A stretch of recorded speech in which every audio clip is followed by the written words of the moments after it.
Hanley Ramirez and Josh Johnson stole the show.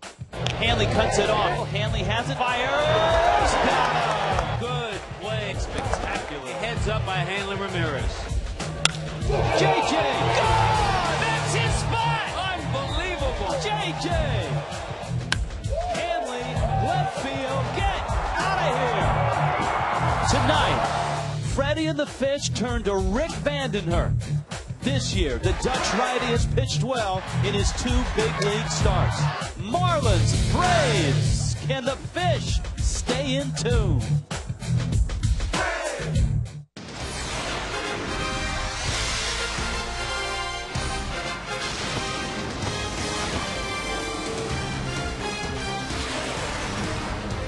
Oh, it's a good night to be in South Florida tonight. It's a good night to be a Fish. The Marlins and the Braves, a 3-game series concludes tonight. Will it be a sweep? Can the Marlins keep it going? Can Hanley keep the show going? What a show it has been. The Marlins and the Braves. Rich Waltz along with Tommy Hutt. This is a nice roll the ball club's on right now. Yeah, it is. We've talked about this situation many times. You win the first 2 games of a 3-game series, all of a sudden you want to go for the sweep. You think about winning 2 out of 3 when the series starts, but when you win those first 2 games, you want to go for the sweep. This homestand has started off decidedly different from the last homestand. Remember, it was the homestand in between West Coast trips.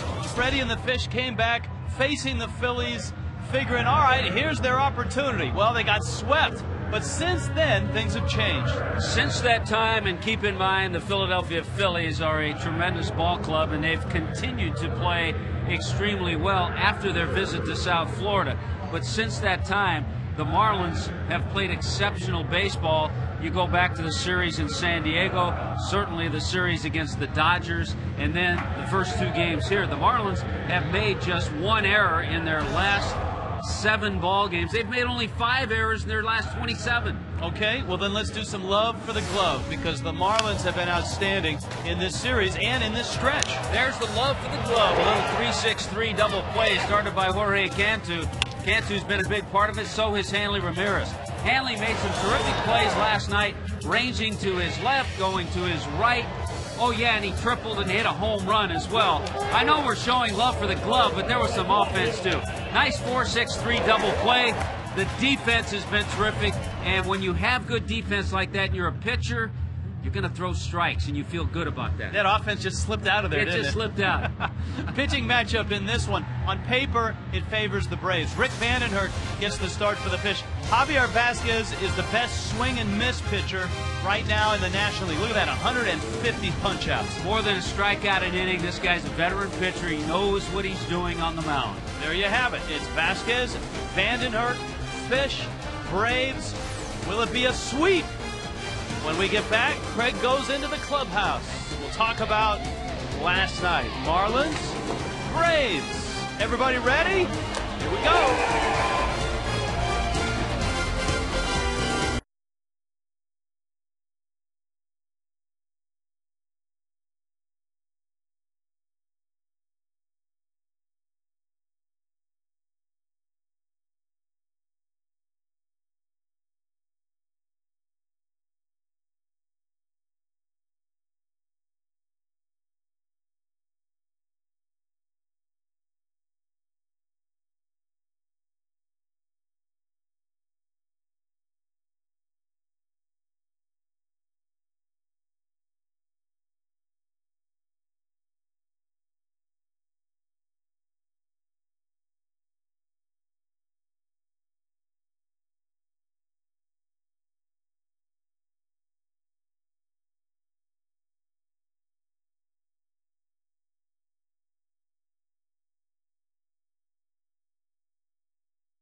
rather entertaining, and the next 48 hours, 24 hours actually, will be entertaining. Trade deadline's coming up.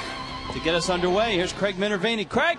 Thank you very much, Rich, and good evening again, everybody. Yes, the trade deadline is 4 p.m. tomorrow, and when you're a buyer and in the race, it's exciting, but it can be tense as well in the clubhouse because these guys are a tight-knit group, and you don't want to see anybody leave, certainly, but at least you do like to know that your team is looking to try and make your club a little bit better. I asked the guys in the clubhouse their thoughts on the deadline coming up tomorrow. You know, this is a good, tight clubhouse, but at the same time, you know, everybody's trying to make the team better. And, you know, whatever the front office feels that we need to do to make if they need to make the team better, then, you know, it's up to them. It's not in our control. We don't worry about those things. Just go out there and play with who's in here and see what happens. This is a fun time of year.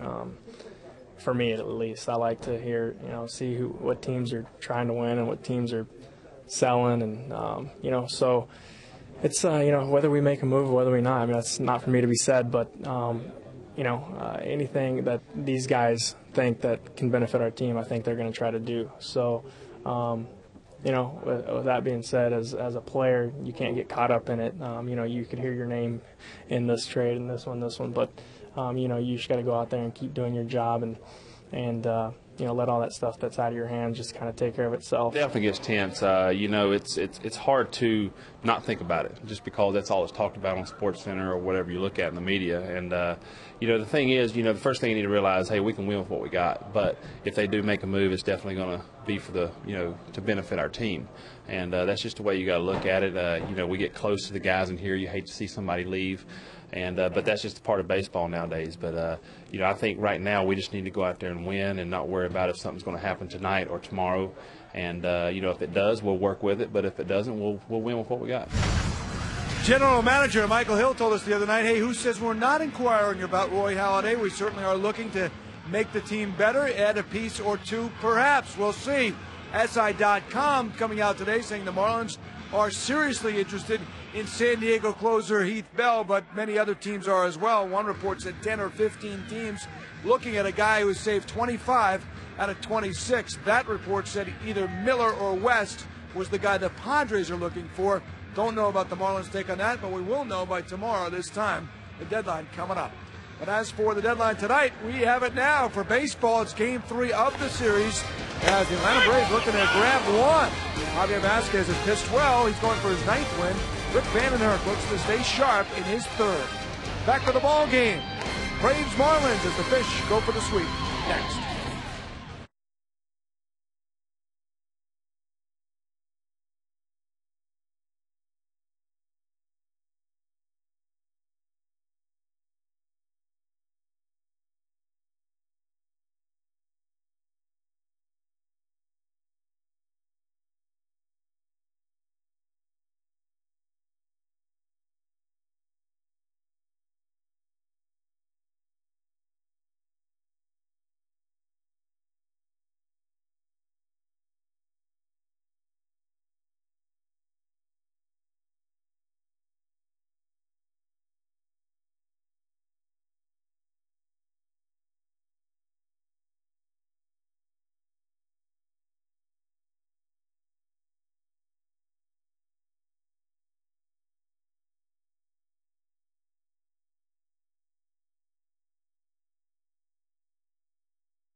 This is brought to you by your Southeast Toyota dealer. Get all the quality and reliability of a Toyota during Toyota's Best for Less sales event.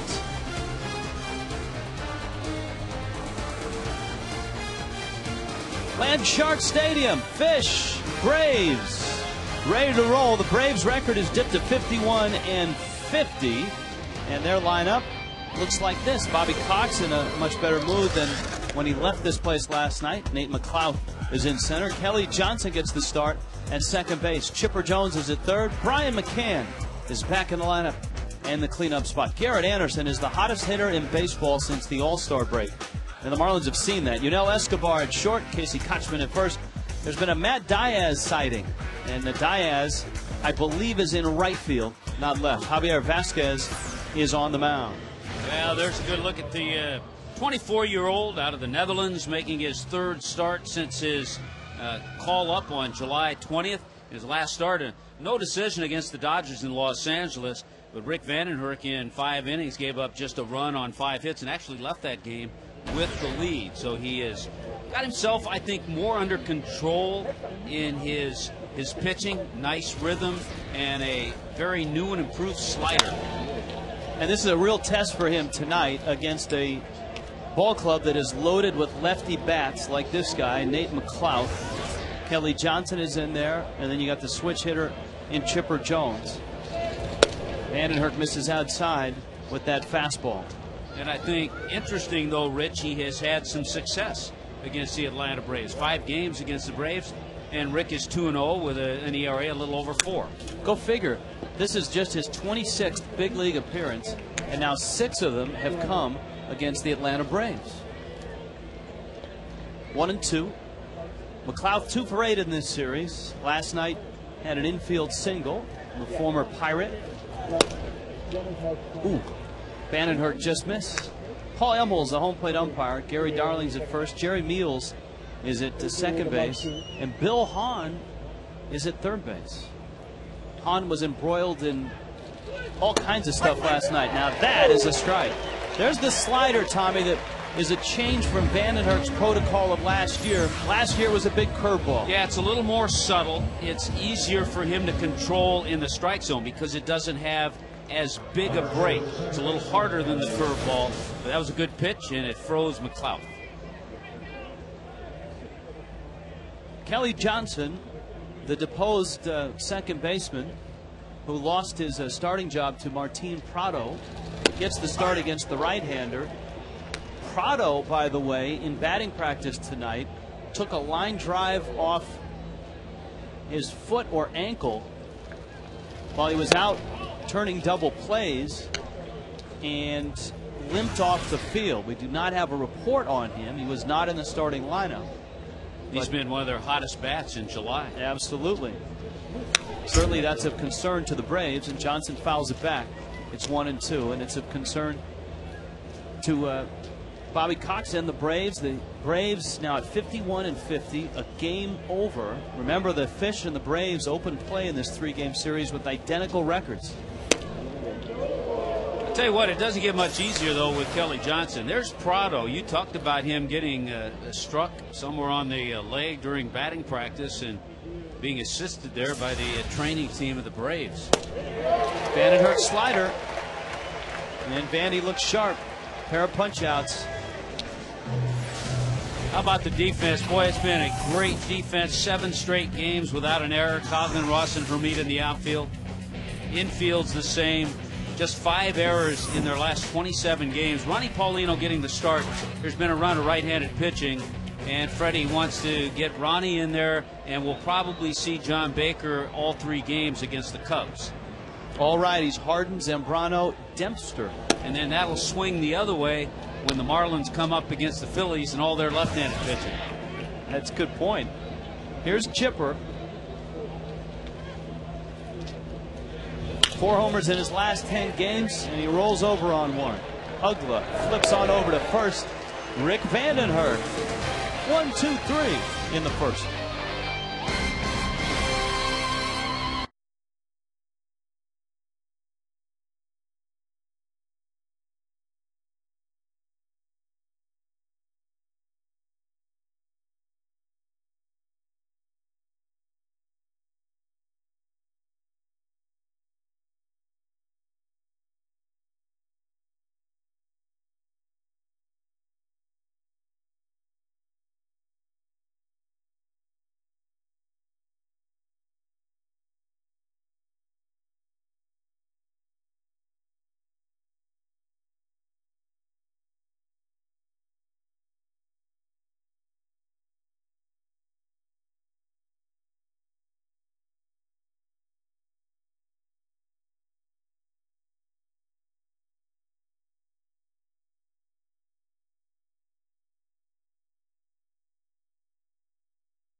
Marlins lineup looks this way. The Fish have won 7 of 8. Chris Coughlin's in left. Emilio Bonifacio's at third. Hanley Ramirez is at short. Jorge Cantu at first base. Jeremy Hermite is out in right. Dan Ugglas at second. Cody Ross in center. Ronnie Polino getting the start in the 8th spot, and Vanden Hurk hits 9th. Let's see, to tell you how tough this guy has been over his last 10 starts, Javier Vazquez has an ERA of 2.22, 72 strikeouts and 12 walks over his last 10 starts. Record could be a lot better than 8-7. All you have to do is look at the entire package. He just hasn't gotten a whole lot of support. The Braves haven't scored a lot of runs for him, and he's part of that terrific rotation. Coughlin leads it off, 4 hits in this series, and Cogg's average just a tick under 260. Bonifacio and Hanley to follow. Now the Marlins did face Vazquez in Atlanta, and they beat him. Beat him 5-1. Scored just 3 runs against him, and he punched out a dozen. And he misses outside. Well, he'll use an assortment of pitches, and as you've seen by the numbers, just a phenomenal control with 150 strikeouts, just 27 walks. There's that line against the Fish.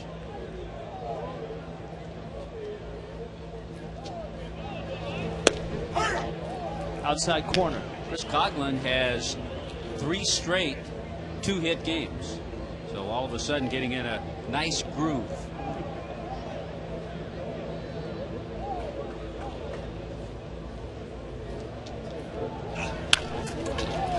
Cogg's little dribbler.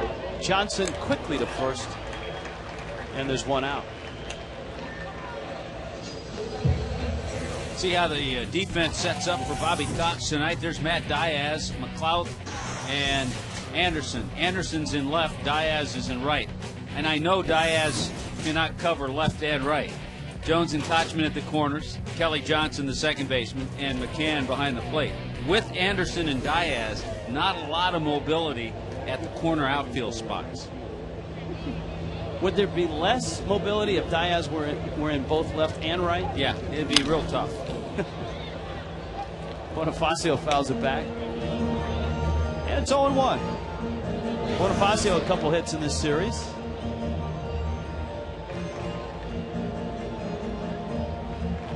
Last night, 0 for 4. He did reach on a fielder's choice, and he scored on the Hanley triple. Vazquez misses outside. The thing about Vazquez, he'll use all 4 pitches. He spots a fastball, cutters, nice curveball, good changeup. Bonifacio just got a piece.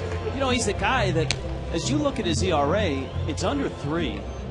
He's second in the National League in strikeouts. So you would qualify him as a guy with great stuff.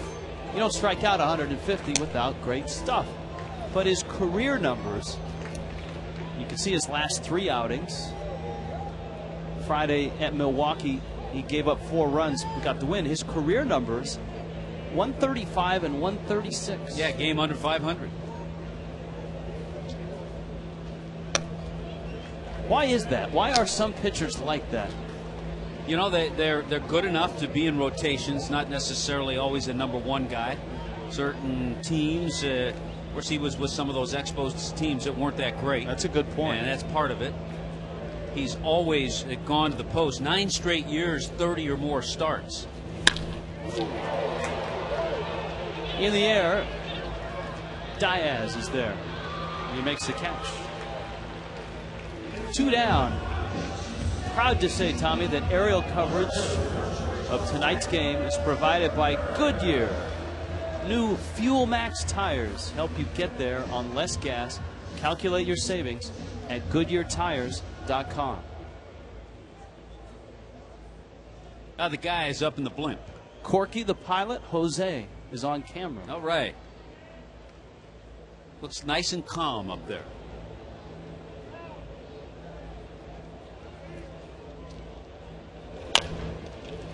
Hanley pulls that one foul. There they are. Hi, guys.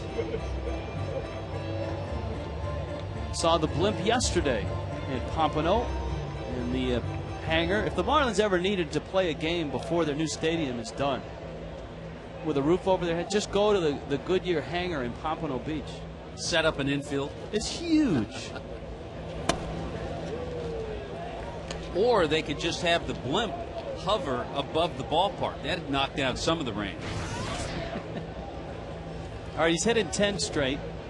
He still leads the National League in hitting. And he's got 69 RBIs. Hanley is red hot, and he takes outside.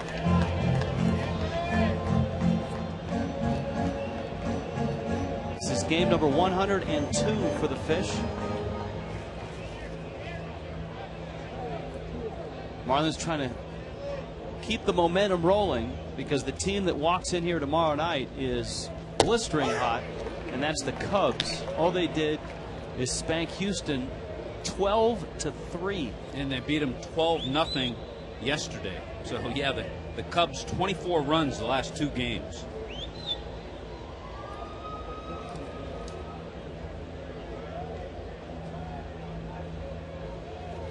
Comes the 2-2. And they went after the breaking ball, and Vasquez works a 1-2-3 first. So both pitchers look sharp early on.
Brought to you by Mikasuki.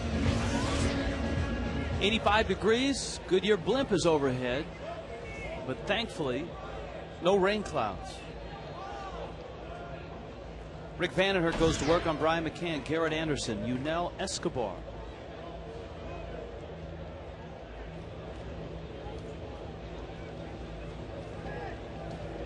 Here is McCann, and a strike on the outside corner. It was a pitch probably a little further out last night that got the ire of McCann going, with Bill Hahn behind home plate. And that's a strike. There's Hahn. Bill Hahn at third base, and Brian McCann, a left-handed hitter. Better be careful with check swings tonight. Bill Hahn trying to make sure he has tunnel vision. Drive to left. Coughlin won't get there, and McCann is going to add to his doubles. 26 doubles now for the all-star catcher. Well, you can see why he has such a great swing, hitting right around 300. Came into this season a 297 career hitter. Keep in mind he's a catcher. A lot of wear and tear on the body. That was a pretty good pitch, down and away. He just stays right with it, keeps that front side in, and drove it hard into the gap. Good work by Jose up in the blimp. Well, here is Anderson, and the Marlins have seen his bat in the last 2 ball games go 5 for 8. He's hitting .465 since the All-Star break, tops in baseball.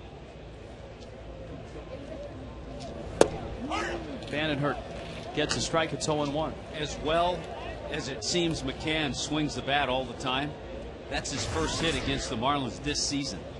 He's 1 for 17 against the Marlins this year. Which probably added to his frustration last night. Anderson lifts it in the air. Cody Ross is out there. McCann's tagging up. Ross got a head of steam behind him. Here comes McCann, and the throw is offline. That is hustle and smarts, and a good play by McCann. That's hustle, it's smarts, and it's being in a little better shape. Last year, I don't think he could have done that.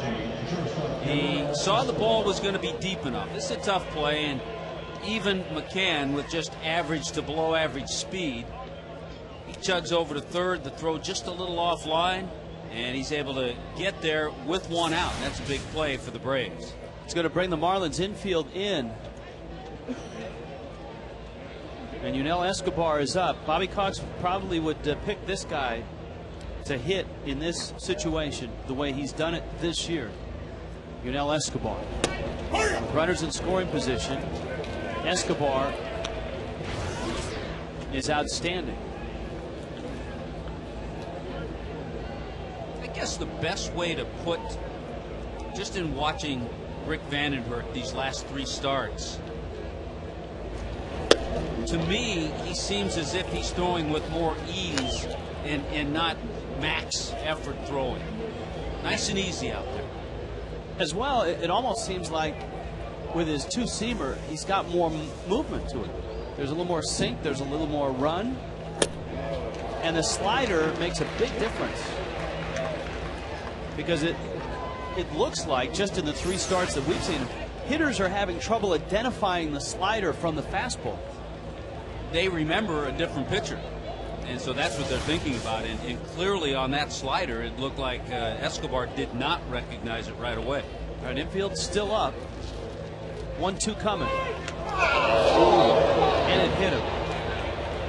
On a check swing, Escobar is hit, and he'll be at first. And up comes Kochman. Here comes Bobby Cox. Yeah, unfortunately, I think that was a fastball in that was going to set up a slider away next pitch.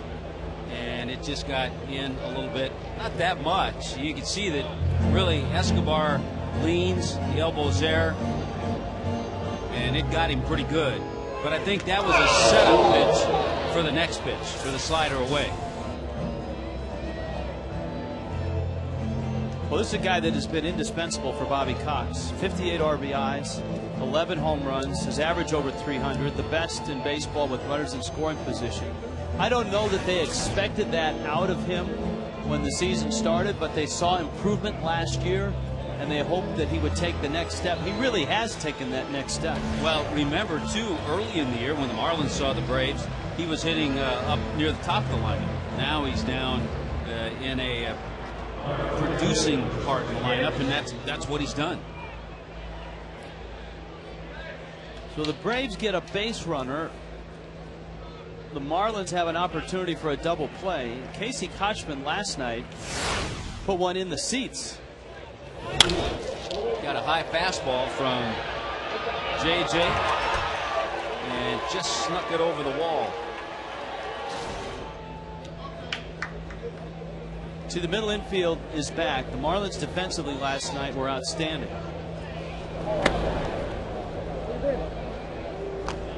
I think what you do as a corner infielder here, if you get a hard shot, you can go for that double play. But as a corner infielder, if you don't think it's a double play and you have a play at the plate with McCann, the runner, you may find yourself going to the plate.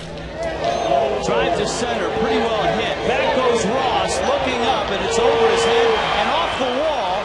That is going to mean Escobar around third comes to the plate, and he scores. That ball just clipped the top of the wall, and I think Cody Ross didn't see it cleanly off the bat because his first instincts weren't straight back. And I think just looking at Cody, you could tell Boy, he's disgusted with himself. A pitch up in the zone. Kochman hits the screws on it, hits it well. Cody does not get a good jump, and he'll be the first to tell us that. And then it hits just off the top of the wall. If it bounces over, Escobar doesn't score from first base. He has to stay at third. Because it stayed in the ballpark, he was able to score on that well-hit ball from Kochman. Ground ball up the middle. Hanley to his left. Has it. And he throws out Matt Diaz. Our promos tonight, courtesy of Cody Ross. Here's his first. You can now experience Marlins baseball from the absolute best seats in the house with the all-new 4-game premium seat plan.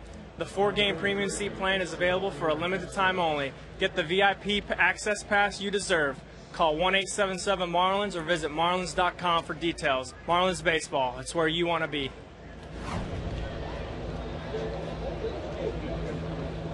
Vandenhurst now will face Vasquez with Kochman at third base.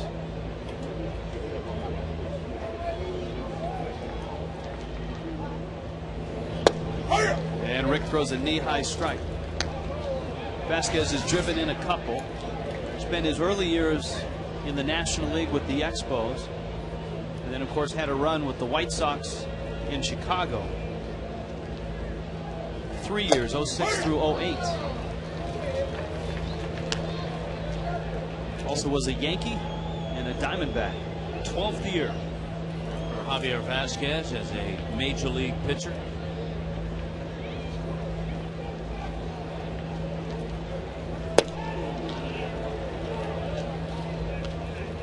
Born in Ponce, Puerto Rico.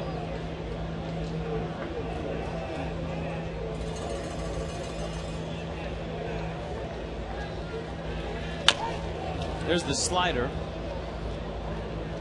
Boy, there were many trips up to Montreal when the Marlins would face Javier Vasquez and Tony Armas.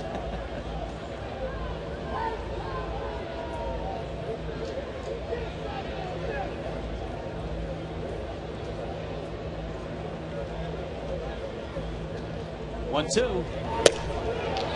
It's out and it's 2-2. I believe it was Javier Vasquez in a sacrifice situation trying to bunt. He was beamed by Ryan Dempster. Dempster will be here tomorrow and pitch on Sunday. Bonifacio makes the play, but Casey Kochman's 2-run double opens the scoring tonight.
Sales event, and by Aflac we've got you under our wing. Boy, that looks good.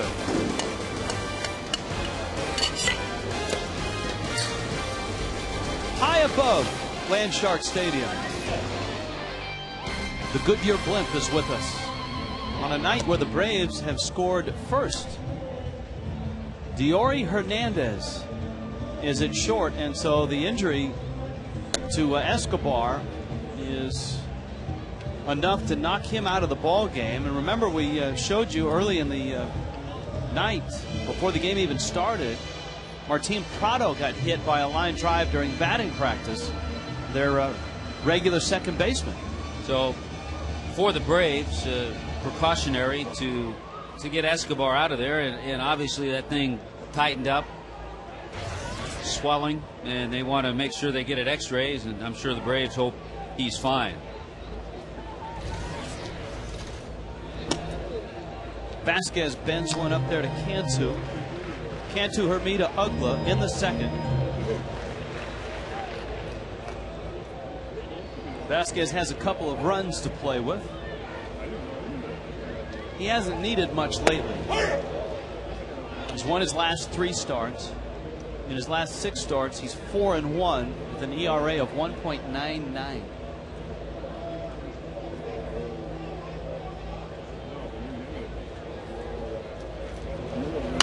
Well, to give you an idea of the way he's pitched, but how the wins and losses differ. In July, so far in July, he's 3-0. Has an nice ERA, 2.73. In June, he had an ERA of 1.98, but he went 1-3.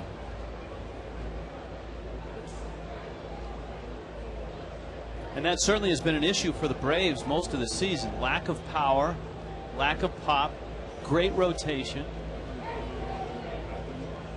Very good bullpen as well. Braves have been near the top of the National League in team ERA all season long. But even going back to last year, they had issues with power, a lack of, especially in the outfield last year. Well, for so many years, back-to-back, they had the Joneses, Andrew Jones, Chipper Jones. Then you had Francoeur early in his career, add some pop, but that wasn't happening last year. Cantu waited on the breaking ball.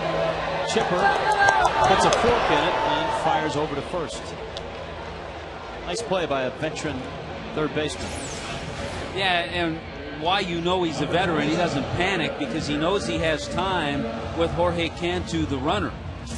And he would play that differently if Hanley Ramirez hits that ball.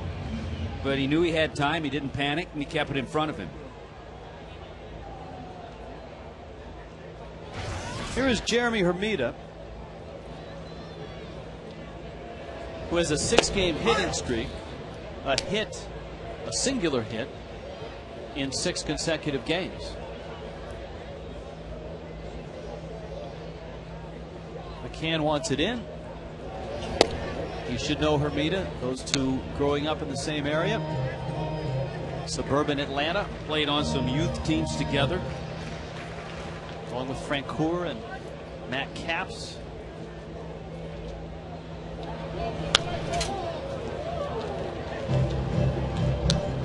I think the thing that still surprises you about Vasquez every once in a while, that last fastball 93, he'll get it to that area. You think he's just a finesse guy. We've talked about all the innings, all the starts over the years, but still can get it up there with some good velocity.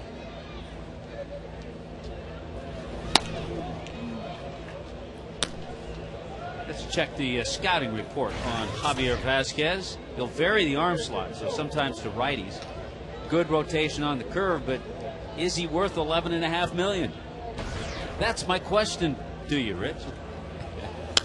He actually made more in Chicago, 3 years with the White Sox, totaling $36 million.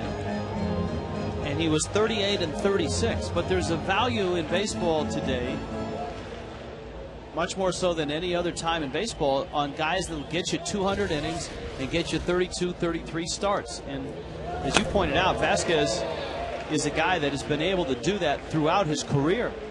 Over the last 9 years, by the way, a good changeup to strike out Jeremy Hermida. Over the last 9 years, only one pitcher has thrown more innings than Vasquez. Livan Hernandez.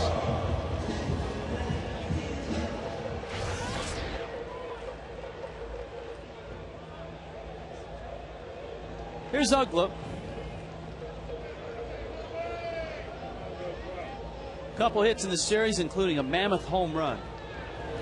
He smacks it into right field, well hit, and almost scooted through the glove of Diaz.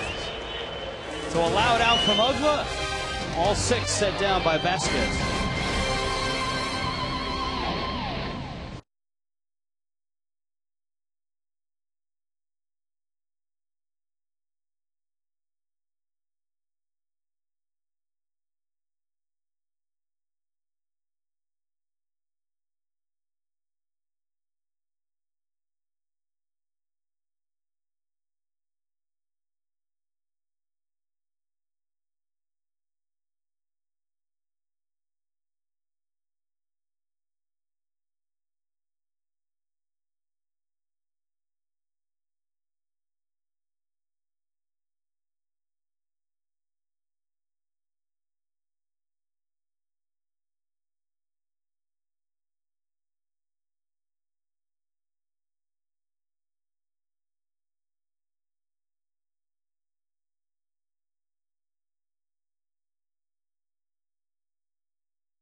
Intervening. Craig? Thank you, Rich. Earlier in the pregame tonight, told you about that Name That Marlin giveaway we've been having, and hope you're following Sun Sports, Fox FL on Twitter, on your phone or your computer, and you can have a chance of winning an autographed baseball. Here's the clue tonight.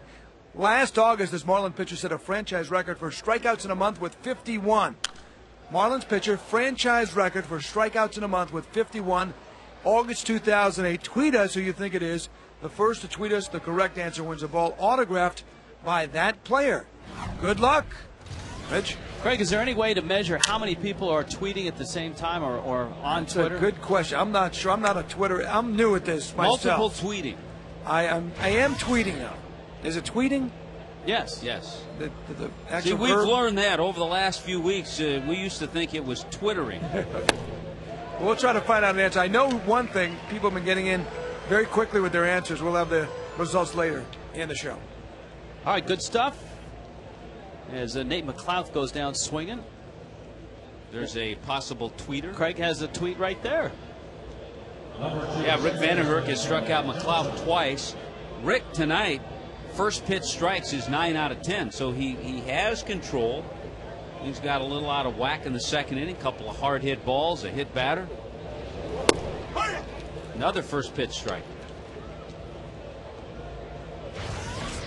Kelly Johnson. And he fouls it off. You know, it's not like Prado's out, Johnson's in. It's an advantage Marlins. Kelly Johnson, over the last few years, he's a .300 career hitter against Florida. Guy who hit .287 last year. Had 39 doubles last year. And really played well after the All-Star break. Was a first-round pick of the Braves way back in 2000.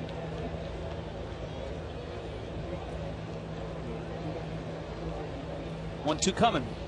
He is a guy, as a position player, we talk about it so much with pitchers, but he had Tommy John surgery back in 2006.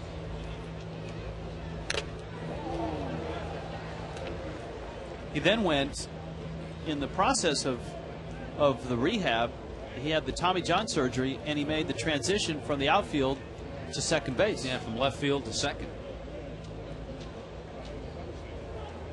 He's trying to get back in that lineup, though. He's 5 for his last 7. Here's the 2-2. though he did not hit the line drive that hit Prado in the ankle during batting practice. Johnson is out number 2 here in the 3rd. Inside the Marlins, Josh Johnson. It debuts on Saturday at 10 o'clock on Sun Sports. If you want a preview, log on to sunsportstv.com and click on the Marlins link. His career up from the minor leagues, Jenks, Oklahoma, to his Major League debut, all-star team, rehab from Tommy John. Will even show some embarrassing high school photos of Josh Johnson. That's all part of being the subject of Inside the Marlins. Those embarrassing high school photos, yes. or Little League photos sometimes. No, Little League photos aren't embarrassing. They're cute. Right.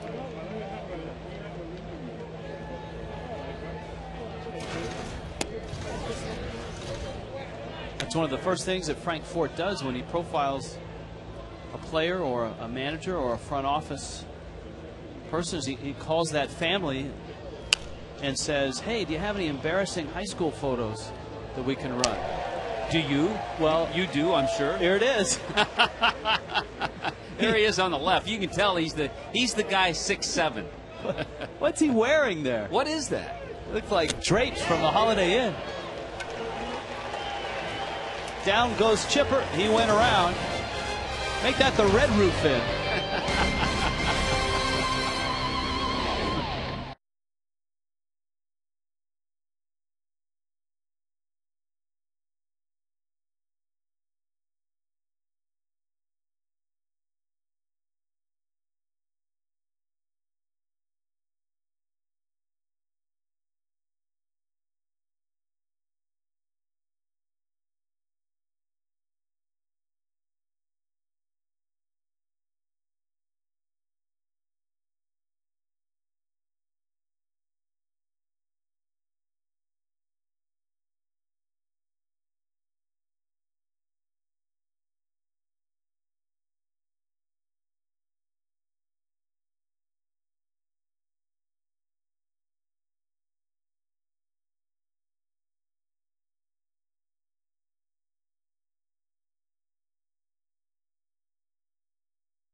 Bahama shirt like it. with a Panthers nice. logo on. Los Gatos. I like that. There you go. Sweet. And you're just about, I know you're not ready to get to work in the booth, but you're almost ready to go out on the caravan, right? We got the Panthers Caravan starting this Saturday, Pines Ice Arena at 4 o'clock. Over the next couple of months, it'll be out and about all 3 counties, Palm Beach, Miami-Dade, and Broward. Appearances, food, games, giveaways, inflatables. So bring the kids, great for kids and adults.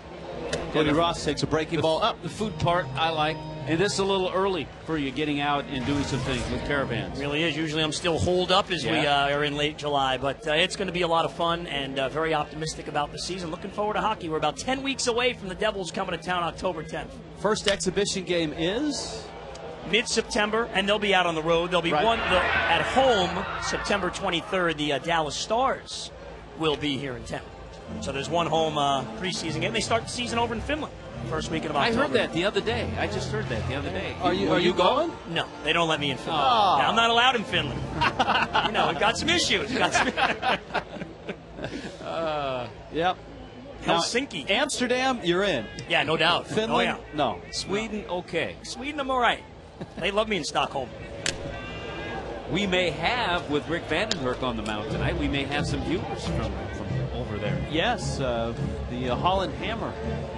Vandenberg, growing up in the Netherlands, the first Dutch-born pitcher to pitch in the big leagues since Bert Blyleven. 1-2 to Cody Ross.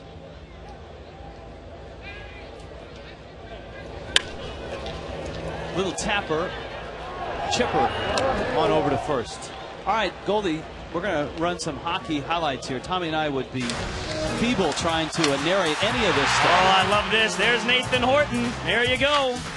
There's good stuff here. Stephen Weiss putting one past the Devils goal. There's David Booth. What a year he had. 31 goals. You got to love him. They signed a new contract. 6 years, $25.5 million. Vokoun will be back, and there we see all 3 counties. We'll be all over the place all summer long with the Caravan. So you're going to be at all of those? There's a few I'm penciled in for. Palm Beach, Aventura, everywhere. Who invited you here anyway? I'll be at a few. I may come to the ones you're going to be at. No, you'll avoid the ones that I'm going to be at. Well, unless the Marlins are on the road. 0-1 to Paulino. Chopper into center field. And Paulino was getting a rare start against a righty. A tough righty, I might add. Gets the first hit of the night. And that's going to bring up Vandenhurst. Ronnie had a big smile. I was talking to him the other day about all the left-handers now that the Phillies are going to have in their rotation. So he'll see a lot of playing time when the Marlins hook up against Philadelphia. Vandenhurst. It's an interesting spot here because with Paulino, you don't have a lot of speed at first. Vandenhurst is going to try to bunt, and he takes a strike. It's 0-1. Optimism for this year. What's the difference in the club this year as opposed to the finish of last year? I think, Rich, there's a lot of hope of getting off to a much better start. Peter DeBoer is no longer a new coach. They started slow. He let things kind of develop over the first 15 games. Now they're going to really hit the ground running. And last year, it was only, literally a tiebreaker, 93 points. It's kind of like winning 10, 11 games in the NFL and not making the playoffs, or winning 90 in baseball and not getting in.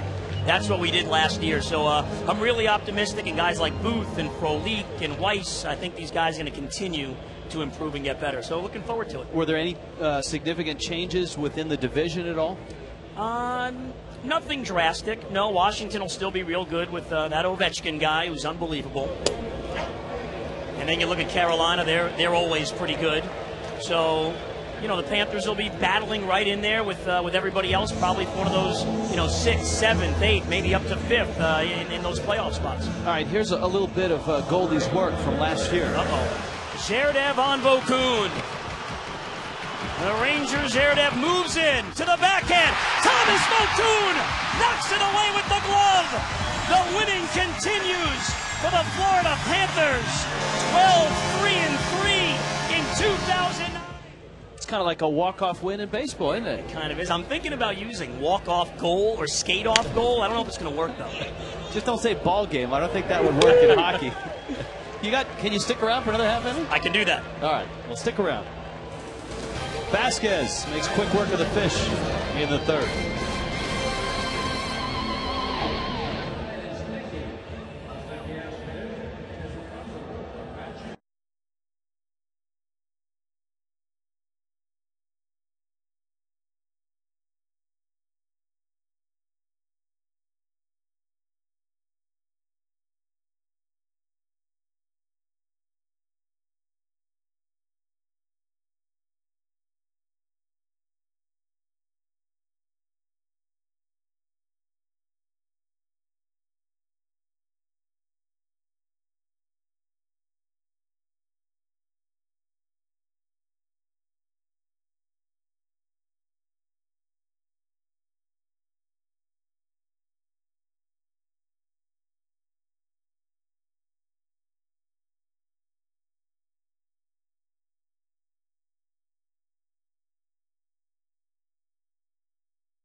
The only Brave to record 2 30-homer, 30 stolen base seasons. 30-30 Brave. Chippers hit 30, but not a prolific base stealer. Was Brian Jordan a guy that could do that? I think he did, but I don't know if he did it twice. That's a great guess. Sheffield? Jeff might not have been there long enough. Justice couldn't run that well. Wasn't Glenn Hubbard, I know that. That's a good call, though. McCann fouls it off. Now, McCann would have received the equivalent of a 5-minute major last night for his dust-up with Bill Hahn, the home plate umpire. But just like in hockey and baseball, another game to be played. Those two are going to work together. I mean, Hahn isn't going anywhere. McCann's not going anywhere. They're probably going to have each other behind the plate again 3 or 4 times before the year's up. Yeah, that's the thing, Rich. I think it means even more when it's a catcher, because that catcher's going to work so closely, as McCann will with Bill Hahn somewhere down the line. Any NHL officials that have a mustache that ranks with the Bill Hahn's look? No one's got that one. If the umpiring thing doesn't work out for Bill Hahn, there's a few other lines of work that he may be able to delve into, I think. No, that's quite a mustache. Only NHL referee I know is Dennis LaRue still in the Denny LaRue? No, I don't believe Denny LaRue's still around. They've got kind of a new wave now. Yeah, new wave of guys. Goalie, how about this coming year? A new partner for you? Yes, Billy Lindsay. We'll throw him into the fray. He's stuck next to me now. And I already told him the rules that, as you know, when you get a new partner, the first 50 games of the season, anytime you go out and eat, that guy's got to pay. I told Rich that, so 5 years ago. Did he come through, or did he? We're still working on it. We're Okay. on number 2, I think. One time by accident, you double ordered. That was number 1, too. So, no, looking forward to it. Had a great time with Denny Potvin. Denny with a great run here in South Florida, and really looking forward to Billy Lindsay stepping in. And we did a lot of stuff on the air last year, and of course he's a great Panther hero. Still scored the biggest goal in Panther history in the '96 playoffs, so it should be a lot of fun. Rick Vandenberg right now trailing Atlanta 2-0. The difference in this ball game, Casey Kochman's 2-run double back in the second. Anderson takes outside.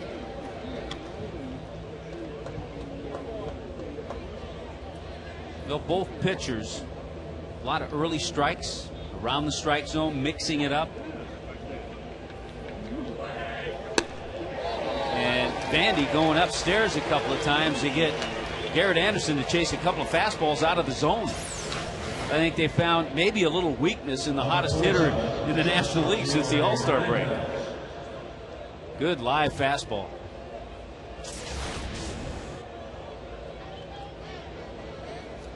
Well, this, of course, was Escobar's spot.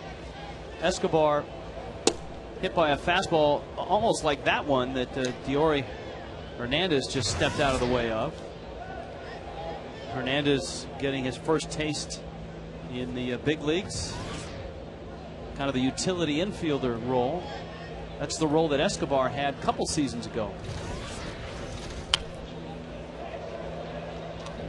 That one fouled back. Got to tell you guys, really enjoying watching the games and watching this wild card race. The Marlins have been great after that Phillies series. They've only lost 1 game, and it's been a lot of fun to watch this team, I got to tell you. Yeah, and it's some emotional games. The Sunday win in Los Angeles. Yeah, the Jeff Weaver, that umpire. bait and hop incident. That umpire, come on. Hey, I'm over that, Goldie.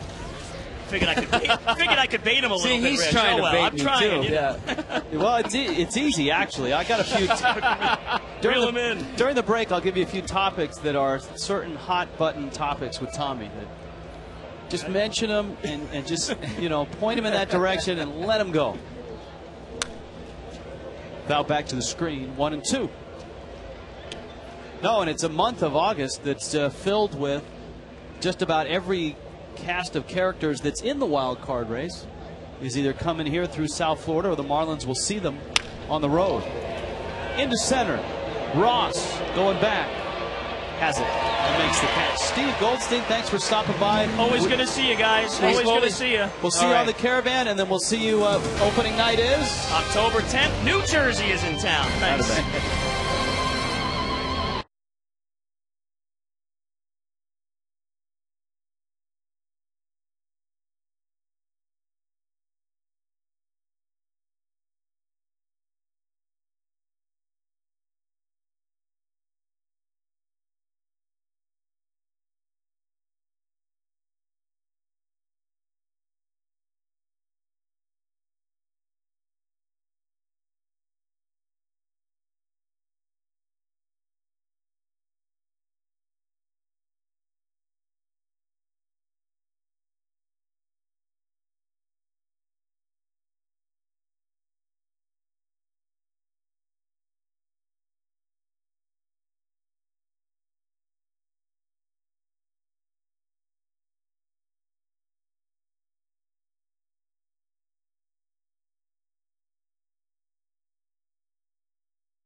Prestige Audi, 2 minutes south of Aventura Mall, 18667.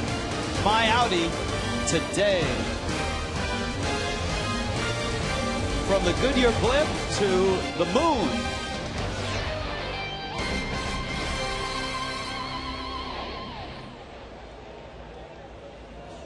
Here is Bonifacio.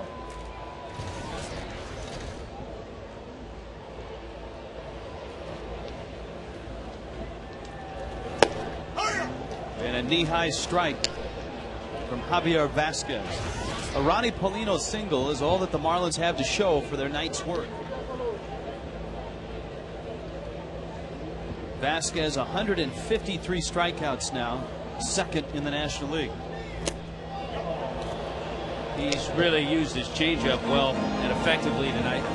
No, the Marlins came into this game 53-48, 5 games over 500. The last time they were 5 over was back on May 1st.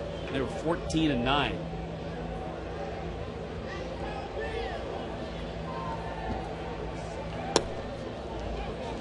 Vasquez misses down low.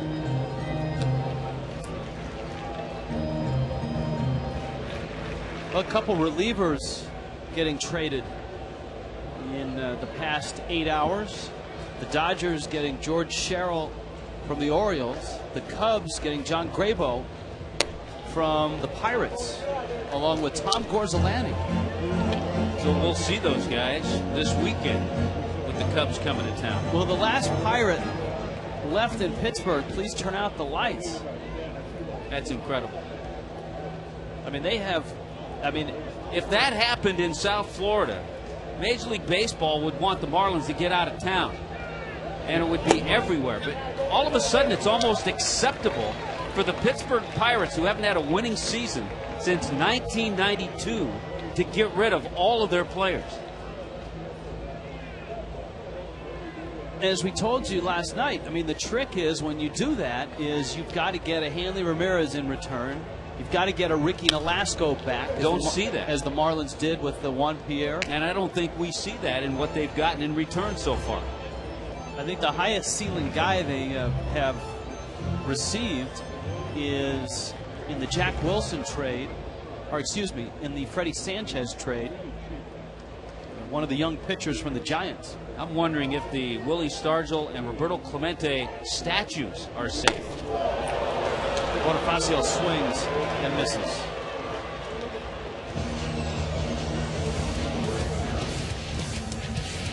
I heard a rumor today that the Duck was involved in some trade talks. Only Brave to record 230 homer, 30 stolen base seasons. Ron Gant. Ron Gant. We missed that. Yeah, we should have had that. Boy, he was a complete package. Power, stolen bases.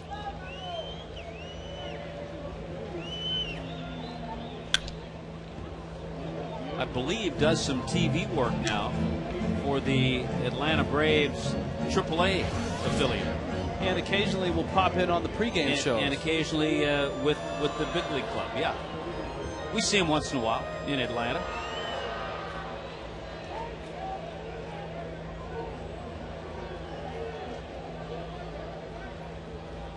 Hanley Ramirez, a 30-30 guy last year.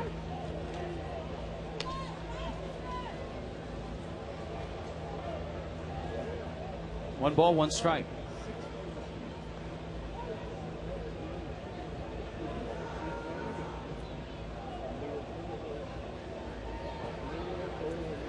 Vasquez has got a lot of options. And Hanley hits the breaking ball out to center field. McLeod. That was the curveball option. So there are 2 outs. Let's bring back Cody Ross.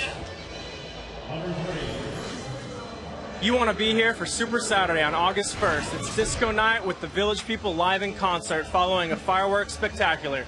See your Marlins battle Chicago Cubs 7:10. Plus fans get the Marlins rally towel courtesy of AT&T. Call 1-877-MARLINS or go to marlins.com. Marlins baseball, it's where you want to be. Good work, Cody Ross. Cantu against Vasquez.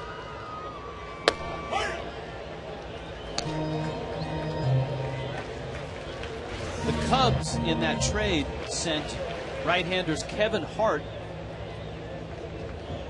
Jose Ascanio, and minor league infielder Josh Harrison for Graybo and Gorzolani. Graybo, a outstanding situational lefty, has appeared in 45 games. Gorzolani has spent most of this year at AAA Indianapolis.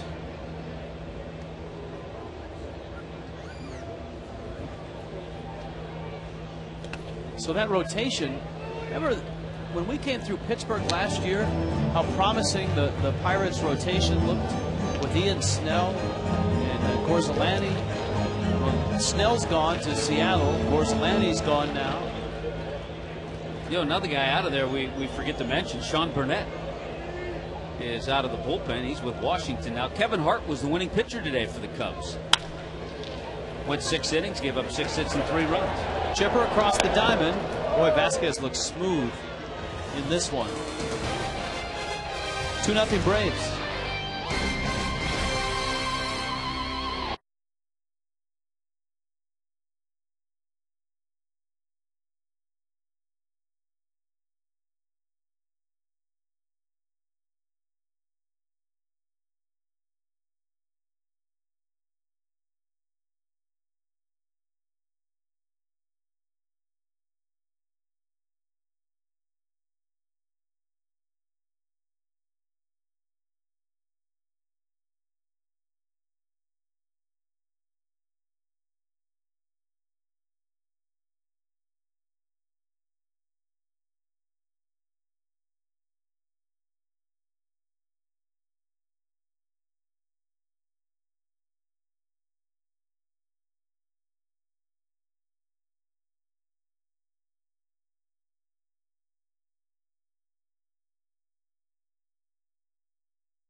Casey Kochman, una gran labor de. Not really. There they are. Hi, guys.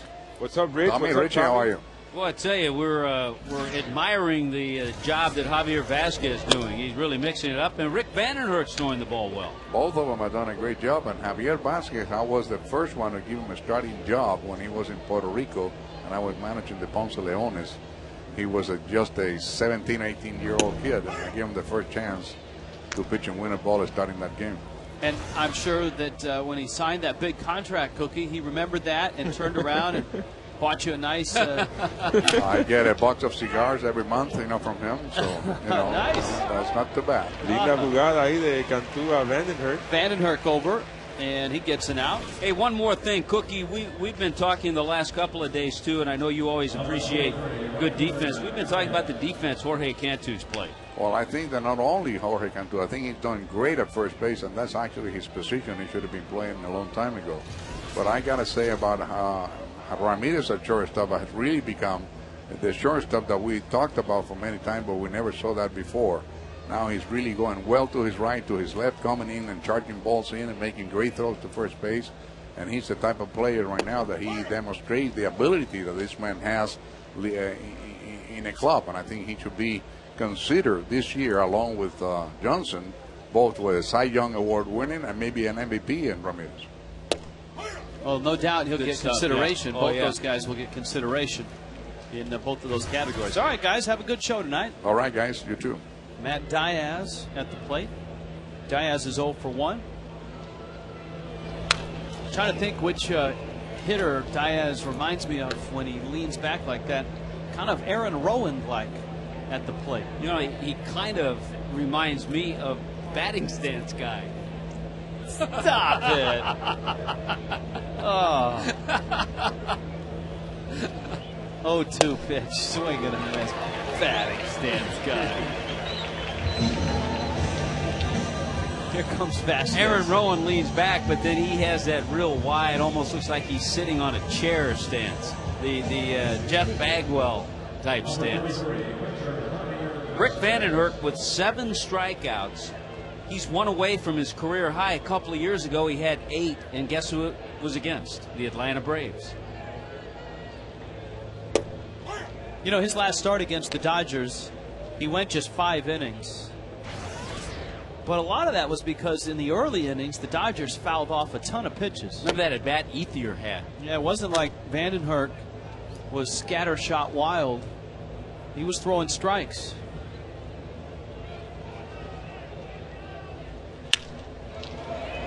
Little line drive into right. Hermida dives and can't come up with it.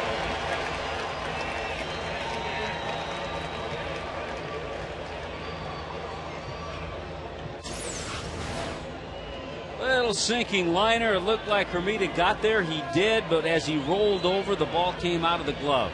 Looked like he got it in the webbing right about here, but when he bangs down on the ground and rolls over, see, Rick thinks he got it, but he was blocked out by Jeremy.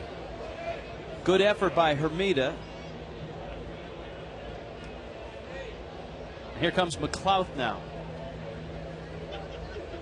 So the trading deadline is, what, about 19 hours away? Yeah, 4 o'clock Eastern tomorrow. Is somebody going to go get Roy Halladay? The Blue Jays say all talks are dead now. Seems kind of quiet on the Halladay front.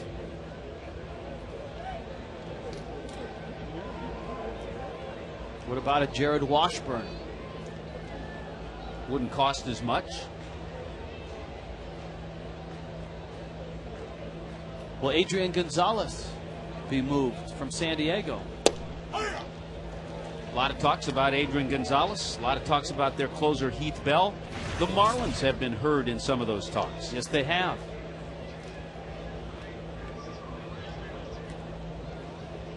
There's the rotation for the upcoming series. You saw the TBA on Saturday. The Marlins are going to go into tomorrow night's game with Burke Badenhop in the bullpen, and if he's needed, he will pitch. If he's not needed, there's a chance that he'll be the Saturday starter.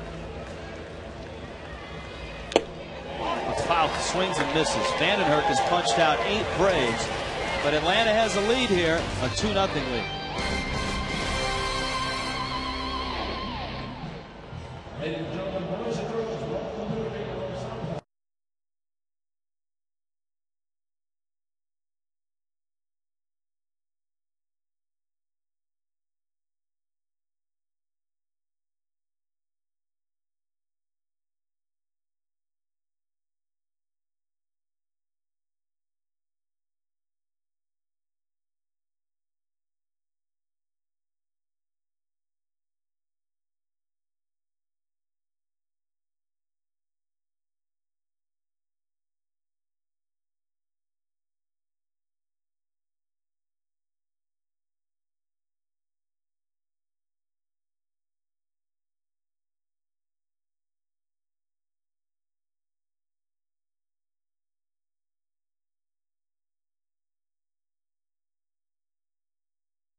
The nation's fastest 3G network, AT&T, your world, delivered. That guy getting a hit was Casey Kochman. It was a 2-run double for that man. The guy getting hit was Yunel Escobar, and he came out of the ball game. A contusion on the right forearm. No x-rays have been taken. He's listed as day-to-day. Rick Vandenherk has tied his career high with 8 strikeouts. Vandy has not walked a batter. He's given up just the 3 hits and the 2 runs. On the other side of the ledger, Javier Vasquez, no walks. He's given up just 1 base hit and no runs and 4 strikeouts.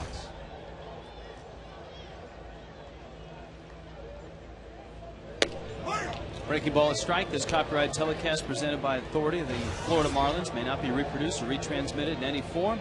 Counts, descriptions of this game may not be disseminated without the express written consent of the Marlins. And Jeremy Hermida has to sign off on it too. 1-1 to Hermida as he leads off here in the 5th.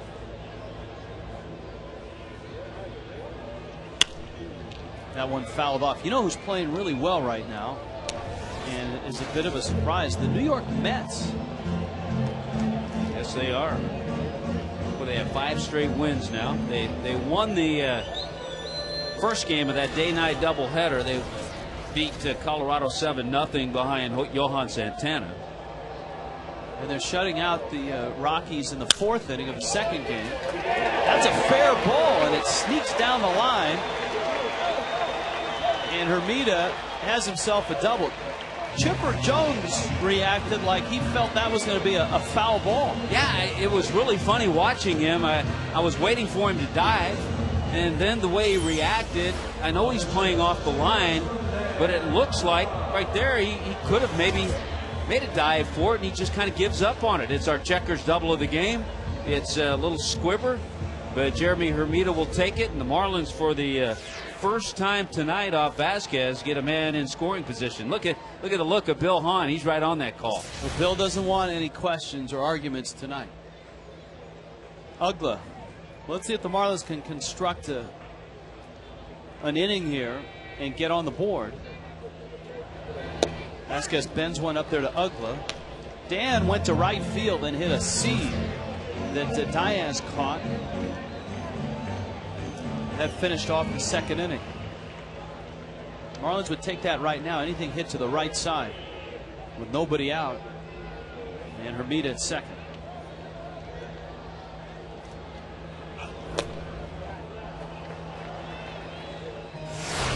last night. A Kawakami fastball that Ugla crunched. Yeah, that was in the fifth inning. Hanley had already taken Kawakami deep. That was number 18 for Dan.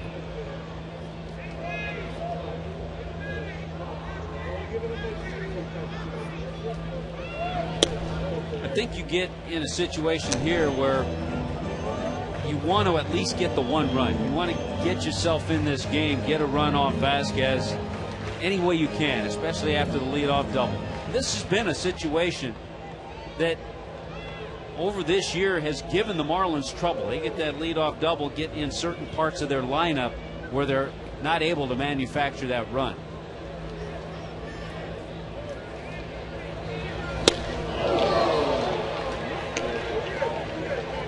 Two and two. Brian Sanchez is in the bullpen. Vandenherk's pitch count is at 71, but his spot in the order may come up in this inning with guys in scoring position. So as a manager, you got to be ready if you need to pull the trigger on a pinch hitter. And sometimes that could be a decoy in the bullpen. Brian Sanchez could. Ugla waits on one and drills it left center. McLeod, a good jump, and makes the catch. Once again, we sound repetitious. We've talked about this all year. It seems like when Ugla gets in a little streak, then he starts hitting some balls hard, but he can't find a hole. And he's hit 2 balls on the nose tonight. Now Cody Ross.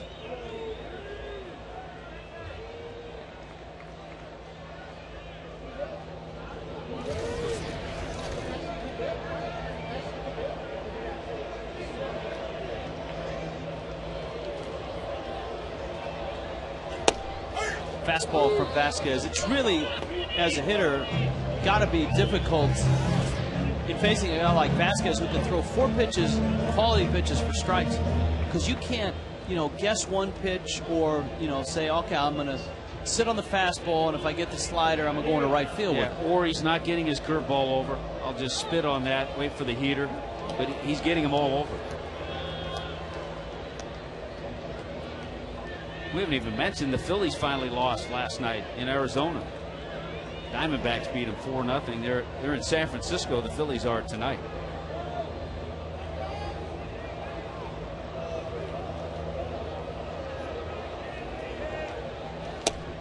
Aren't the Phillies and the Blue Jays sharing a hotel this weekend?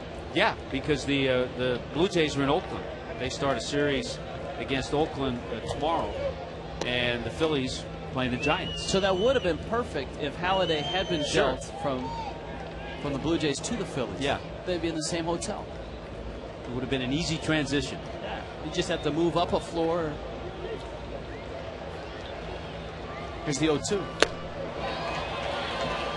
Boy, Vasquez gets the out on Ugla and then blows away Ross. And there are 2 outs. Aerial coverage tonight provided by Goodyear. New Fuel Max tires help you get there on less gas. Calculate your savings at GoodyearTires.com. There it is.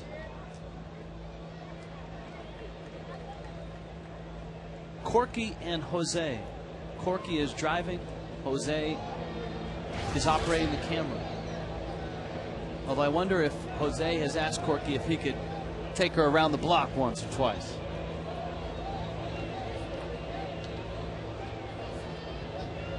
It's been a tough go for Cody Ross lately. Cody just 3 for his last 31. So he's in one of those streaks that he can get in, but we've seen him get out of them faster this year.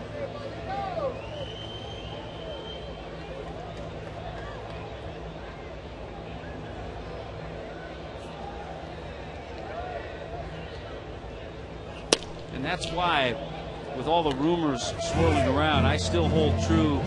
We have that fan poll this week that as much as you like to get a lot of pitching, I still think the Marlins need offense, because Hanley's been carrying the load, and you get a lot of streaky guys with Dan Ugla and Cody Ross. Hermita's not been productive. Got to score runs, especially in this division. But the Marlins already have a nice rotation. Yeah, it's not complete. They're scrambling for a 5th starter. But that's better than scrambling for a 1st, 2nd, or 3rd starter in your rotation. And the Marlins seem to have found a 4th starter in Rick Vandenhert, who's pitched well here tonight. Ricky Nolasco, since his return, has been a nice number 3. Chris Volstad pitching better. Chris goes tomorrow night against the Cubs.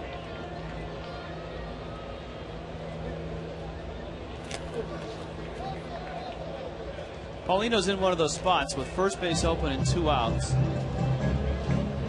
He knows that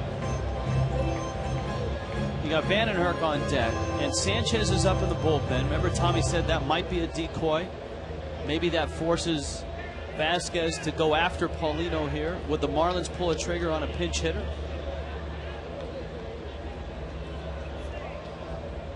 The 2-2.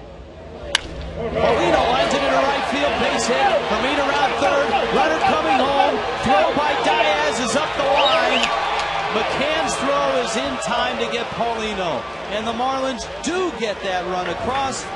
Ronnie Paulino has 2 of the Marlins' 3 hits, getting a rare start against a right-hander.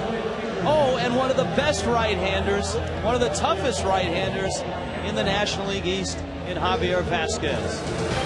And Paulino knocks in Hermita.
At Nationals Park. The Skybox. Yes. What a night for Ronnie Paulino. Came into the game hitting a little over 220. Yeah, there's our press box view from Nationals Park. Yeah, Ronnie came in hitting a little over 220 against righties, and he's banged out a couple of base hits. I think the good news also, number 1, the Marlins scoring a run, but number 2, having some better at bats that inning off Vasquez. Okay, here's the question for you. Say Paulino is safe at second. Do the Marlins lift Vandenhert for a pinch hitter at that point? I don't think they do. And even more so leads me to think that way, the fact that they scored a run. Now, Sanchez might not have been up just strictly as a decoy. Had the Marlins loaded the bases and Vandenhert's spot come up, then maybe Freddie thinks a little different. Then it's a little different. You know, I think once they scored the run, yes, I don't think he would have lifted Vandenhert. Look out, bullpen. That's it. a rocket down on Bud Beach. Get the helmets out. Oh, you know, there's that guy right there, the #1 dad. He was with that group from the blimp ride yesterday. The SETI family. They were out there in Pompano. They had their blimp ride, and tonight they're out at Bud Beach. They're having a big couple of days. Nice going. Nice play by Dan Uggla on a little chopper from Kelly Johnson, who runs extremely well. So you got the blimp, Goodyear blimp. You got Bud Beach. Now, I know the blimp has done a great job tonight, and they've given us terrific pictures. Maybe tomorrow night, like before the game, we could convince them to take a quick trip down to the new ballpark site. Get an aerial view of that, and a little further south, not too far. Come right back.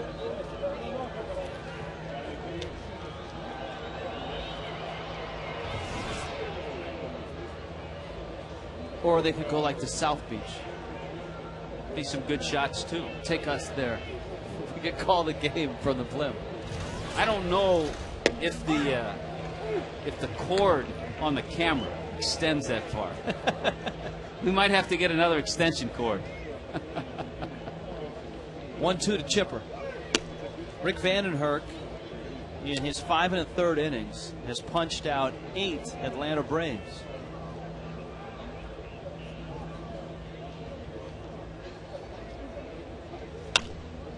For Vandenherk, a lot of factors go into his success this year. He was 4-1 with a 2.77 ERA at AAA, so he pitched well there once his elbow got healed. But he credits a lot of it with his appearance in the World Baseball Classic and his experience with Bert Blyleven and the confidence he got. I mean, his first start in the Classic was against a star-studded Puerto Rico team, and he was part of that Netherlands team that knocked out the Dominican Republic.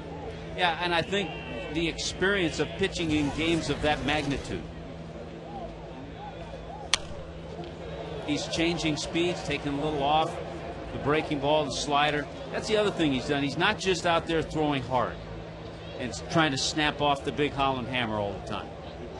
And the one thing he's shown now in his 3 starts, he's been consistent. Has he thrown a Holland hammer tonight? I don't think so. Wow. He just threw that one down the Holland tunnel, though. 90? Right on by a Chipper. 7 miles an hour. He reached back, got 97, and got a career high in strikeouts.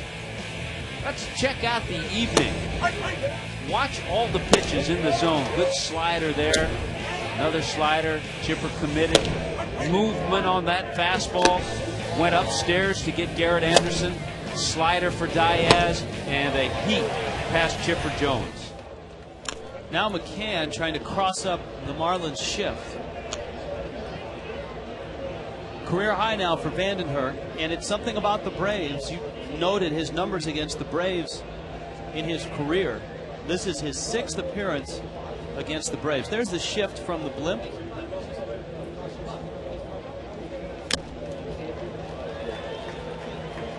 And you're talking about a lot of good left-handed hitters. Chipper Jones, Brian McCann, Garrett Anderson. Kochman, McClough.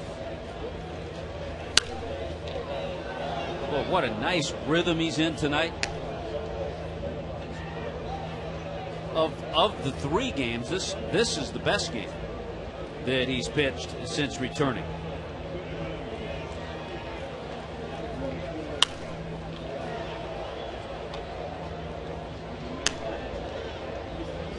Oh, and 2. You remember the Braves scored both their runs on the ball that Kochman hit, a ball that Cody Ross had a misstep in center field on, sailed over his head for a 2-run double. It was going to produce a run. It would have been a sacrifice because there were runners at the corners. But the fact that it got over his head ended up being a double and drove in 2. That's the difference in the ballgame right now. Vandenherk is 1-2. Got it through the shift. Hermida picks it up. He's going for two as McCann, and he is in there. Well, I tell you what,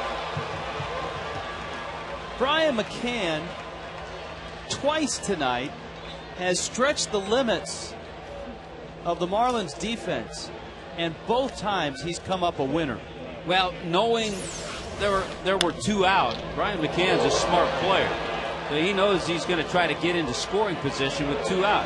Hermida, his good buddy, throws there, a little bit off, but I think McCann beat it anyway. Good base running. We've seen it twice, as you mentioned, Rich. Better work on the slide, though. He's a great player. And the Marlins have seen enough of Garrett Anderson, even though he's 0 for 2 against Vandenberg, to know that he could do some damage. Plus, Diori Hernandez, the young shortstop who came into play for Yunel Escobar, is on deck. So this will be the first walk issued by Rick Vandenberg tonight.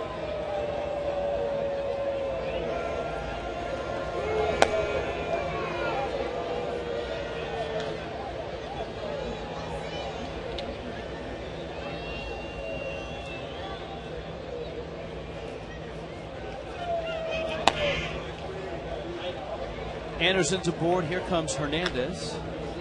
Our poll question: what area should the Marlins improve before the trade deadline? The deadline tomorrow at 4 o'clock. Starting pitching, relief pitching, bats, or the bench? I think the bench will come in last because I think that's where the Marlins are pretty well set. We asked Mike Hill the other night, and here's what he said. If you could give us, will the Marlins make a deal or won't they? Give us a percentage.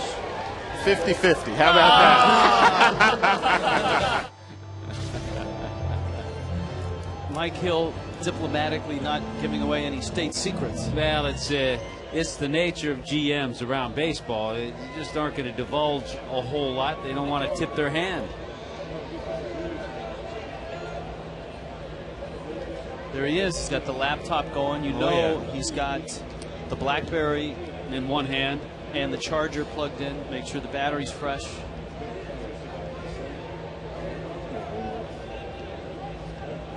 See, texting is got to take this to a whole different level.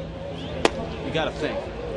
Because, 10, 15 years ago, you call, you get the... Years ago, trades and deals were made in hotel lobbies or hotel bars when general managers got together and started talking about players. Hernandez guides a ground ball to Bonifacio, who fires over to first in time.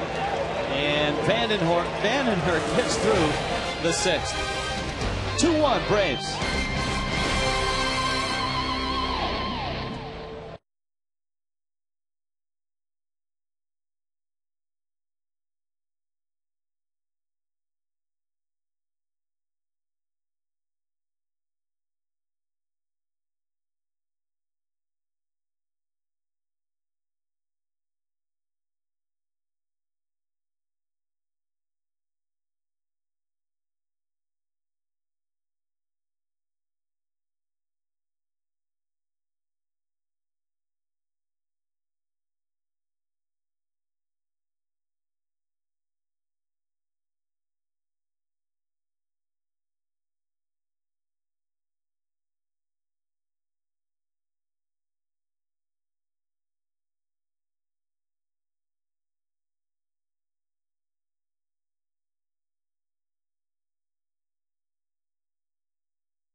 I want to give you a couple of pitching updates here for the Marlins. Matt Lindstrom pitched tonight, 4th rehab assignment, been on the DL since June 24th.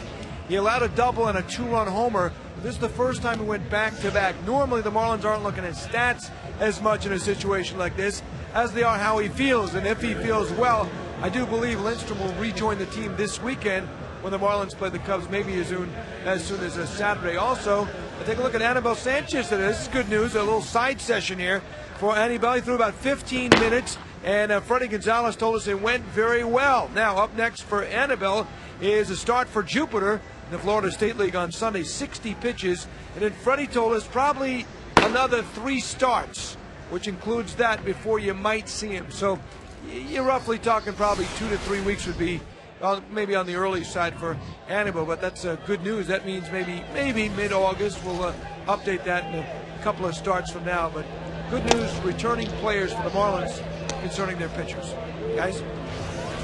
All right, Gabby Sanchez is going to pinch hit for Rick Vandenhert as the Marlins try to get back on the board and tie this game up. Sanchez drives it to right field. Diaz goes back, shy of the track, makes the catch. Boy, we've been talking about Rick Vandenhert and the tremendous outing he had. How about Javier Vazquez, the veteran, 33-year-old veteran?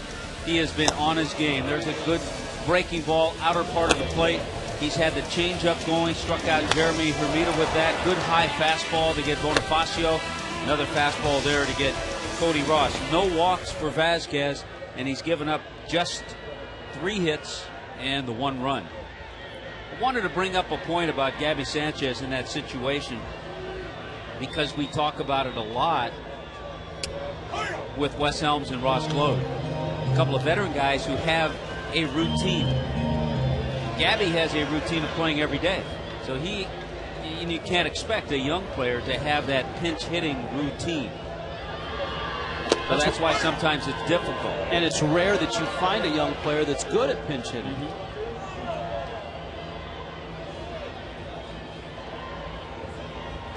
Coughlin twice has bounced to second.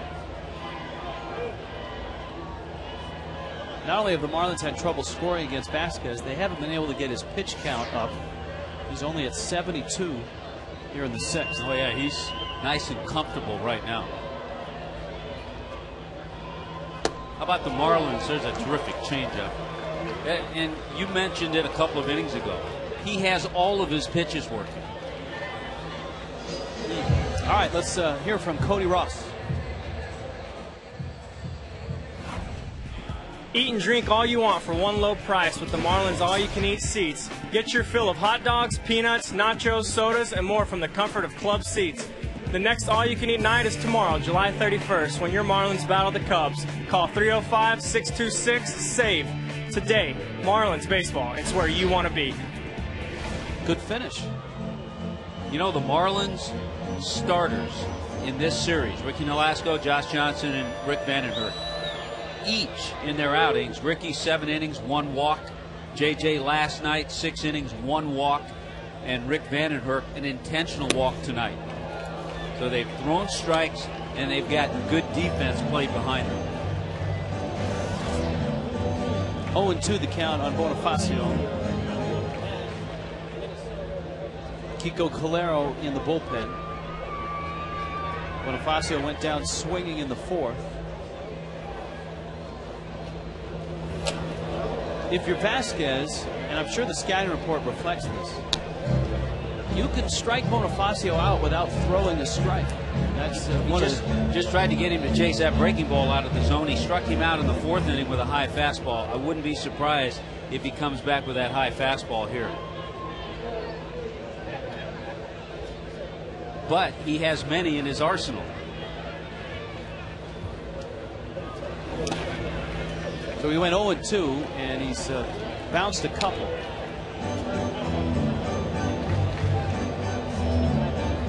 Look at that. Like it matters.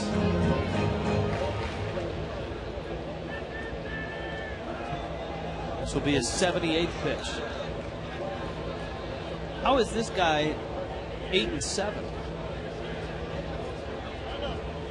For a team that's played well.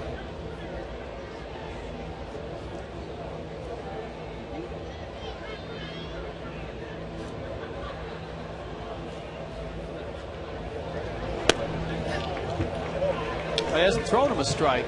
And Bonifacio, to his credit now, has gone full 3-2. You know, I was thinking about it when Bonifacio struck out in the fourth on that high fastball. We haven't seen him do that a lot. He's been a little bit better in chasing and not chasing that pitch with 2 strikes. Going to have another test here, though, I think. I think Vasquez is done fooling around with the off-speed stuff. He's coming back in the strike zone. Because he doesn't want to face Hanley with a man on base.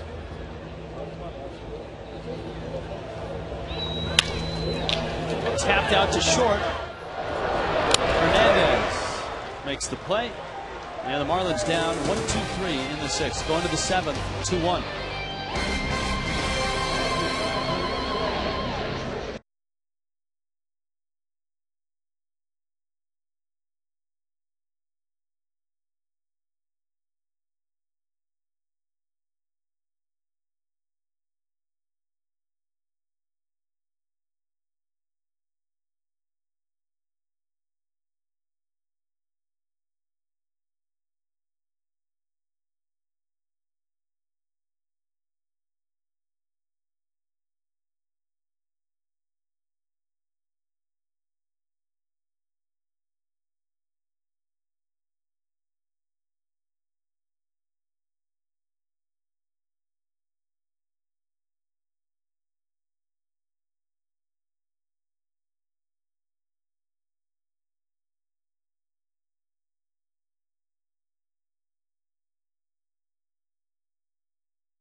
Goodyear Airship will be with us tomorrow night as well as the Cubs arrive for a 3-game weekend series.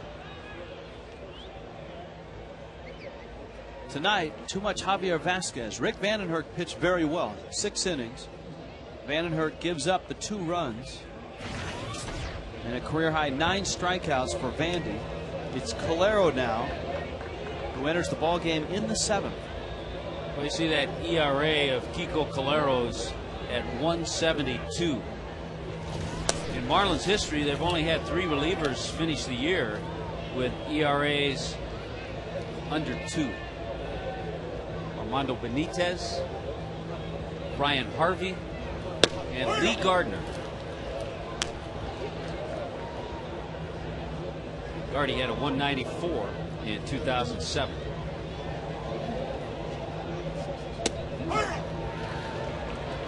Sliders, sliders, and more sliders. Big hit of the night, produced by Casey Kochman back in the 2nd inning.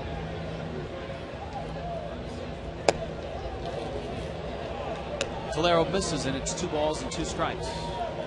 Yeah, Kochman just trying to hit a ball in the air, did, and he got it deep enough to get it over Cody Ross's head. Yunel Escobar scored from first. Wow. There's a lock on that back door. Kiko Calero trying to find it with the slider. Let's see. Just off the plate.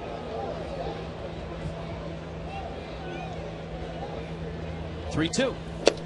That's down low. And so Kochman walks to lead off the Braves' 7th.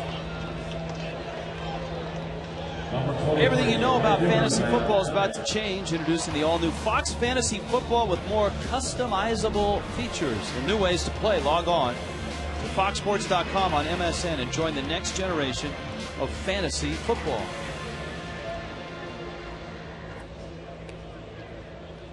Rich Waltz, Tommy Hutton, Craig Minervini tonight. Landshark Stadium. Matt Diaz is up. See if Bobby Cox has anything up his sleeve, and I say that because the pitcher's on deck. He didn't really have a great combo for hitting and running. Kochman doesn't run that well. Diaz is the hitter. He swings and misses.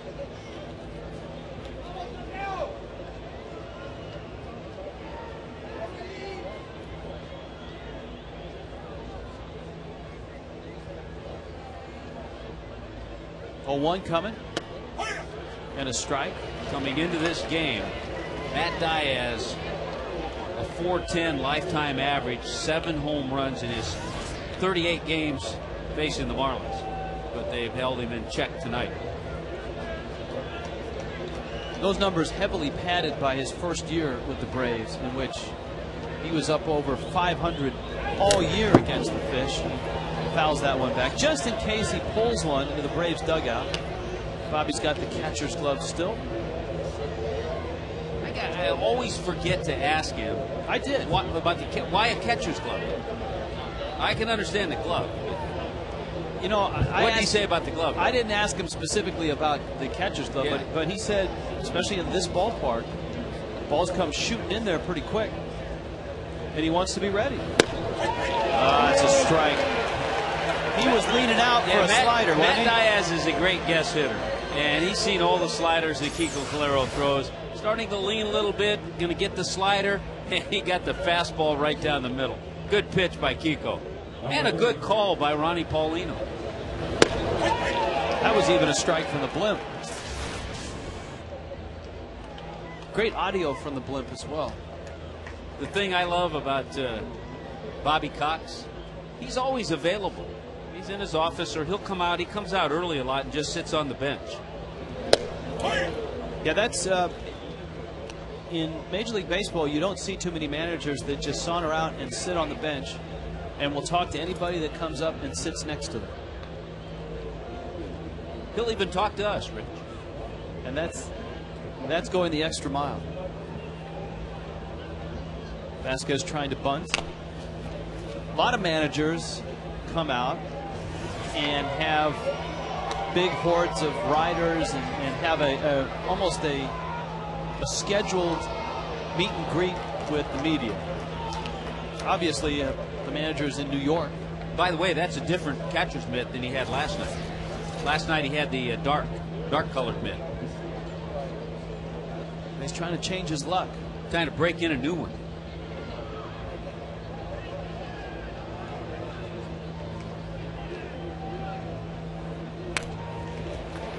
Calero fields the bunt, flips to first, and it will be Calero against McLeod, or will it be Dan Meyer against McLeod?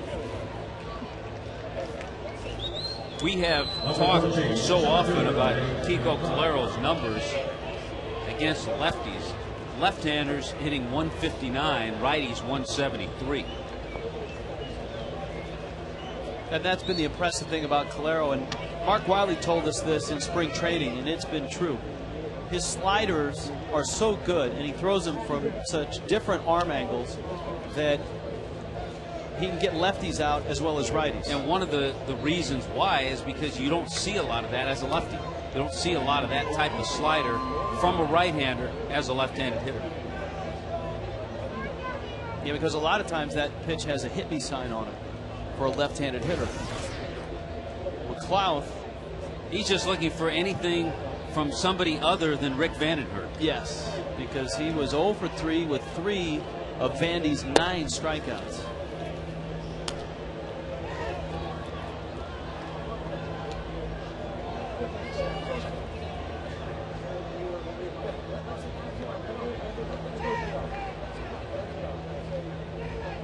McLeod out of Whitehall, Michigan, and is going to be a Wolverine.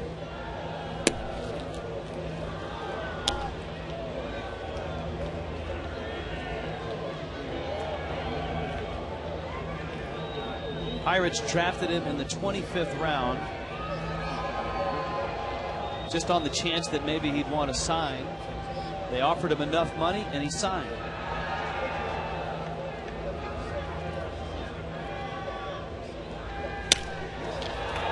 Little pop out into shallow center. It falls for a base hit.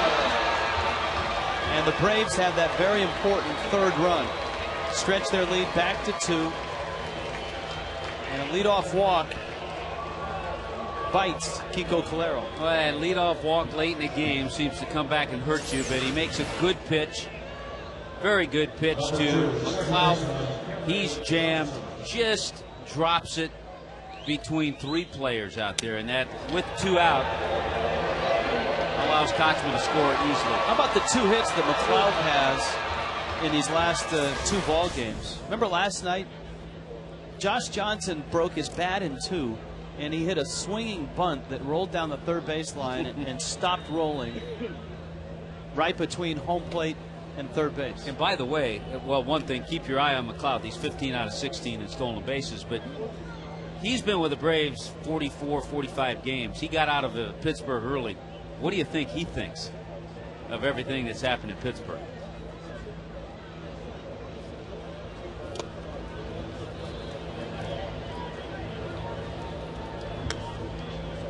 Yeah, he was the first salvo fired by the Pirates.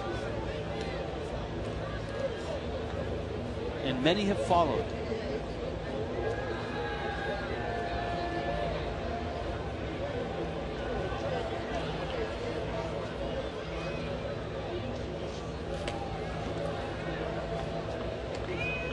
You know, people will be quick to say, well, the Marlins did that in 1998.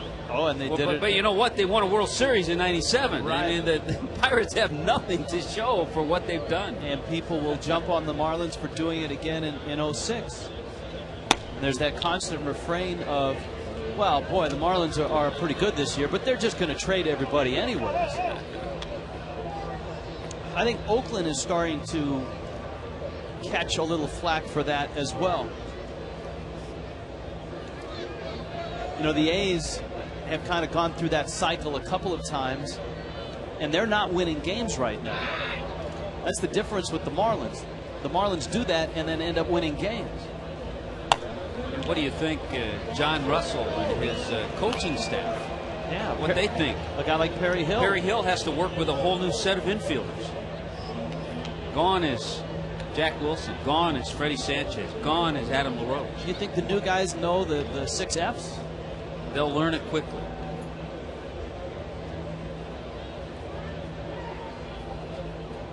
.30 coming.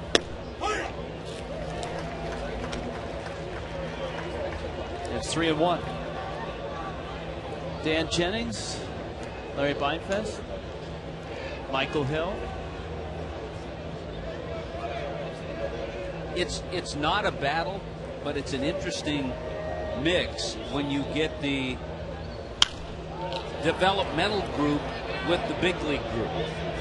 Let's talk about that a little bit more next inning. All right, Bonifacio makes the catch. Calero comes in, gives up the jam shot RBI single to McLeod. That's now 3-1.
great topic. How about Rick Vandenberg, a career high 9 strikeouts. Javier Vazquez has been pretty good. How about Yunel Escobar? He got hit by a pitch, a little bit of wildness, but Casey Kochman has gotten the biggest hit of this game directly over the head of Cody Ross, driving in 2 runs for the Atlanta Braves. Ronnie Paulino, 2 for 2 night, strokes one into right field, scores Jeremy Hermida. He gets thrown out trying to go to second base, and the bloop by Nate McLeod gives the Atlanta Braves just a little more edge, a little bit more insurance, gets them their 3rd run. In a 3-1 game now, Hanley's up and he takes a fastball for a strike. We check in with Craig. Rich, we have a winner. Hello, everybody, in the stiff neck competition and the Name That Marlin Twitter giveaway. And the answer is Ricky Nolasco. Nolasco struck out 51 batters in 6 starts over 43 innings, including that 13K game against Colorado. This is August last year. Previous franchise record for most Ks in a month was Kevin Brown at 47 in May of 1997. So the winner will get a autographed baseball from Ricky Nolasco. We'll do more of these throughout the year. Name That Marlin giveaways. Follow us on Twitter. And we do want to tell you, Rich, we had 60 tweets in 10 minutes. So a lot of fans out there are on Twitter. How's this angle? Boy, that's a great shot. Look at that. There's Craig. There's Craig right there. Oh. Stay there. Don't move, Craig. All right. Don't forget Joe. You've been tweeted and telestrated. Hey, one of these years, remember we tried to go up there. Every time we did, there was bad weather. So one of these, we'd like to do the pregame show right up there in the morning. Tonight, it's good guys there. Yep. Craig, you can come upstairs at Nationals Park and do the pregame. 1-2 on Hanley Ramirez. 0 for 2 tonight. A 10-game hitting streak has not been extended. I think another thing that tells you how good Javier Vazquez has been tonight. You have not seen many balls squared up. You've not seen good swings. A lot of off-balance swings, and that just goes because he has all of his pitches. He's been able to use them all.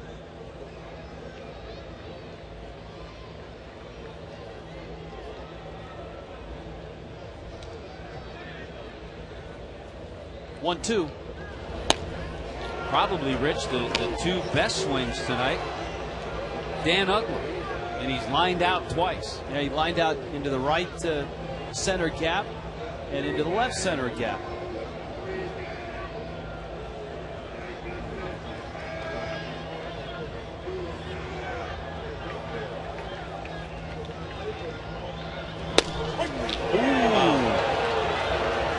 Hanley didn't like it, shakes his head. Well, when you're around the plate all night, the way Vazquez has been, you're going to get that call. See if it moved a little bit. It tried to, but it looked like it stayed out. But you know what? You're there all night. You're going to get that pitch. A good shot from the blimp. Cantu has bounced out to Chipper Jones twice. Vazquez, almost the same pitch that he threw to Hanley for strike 1.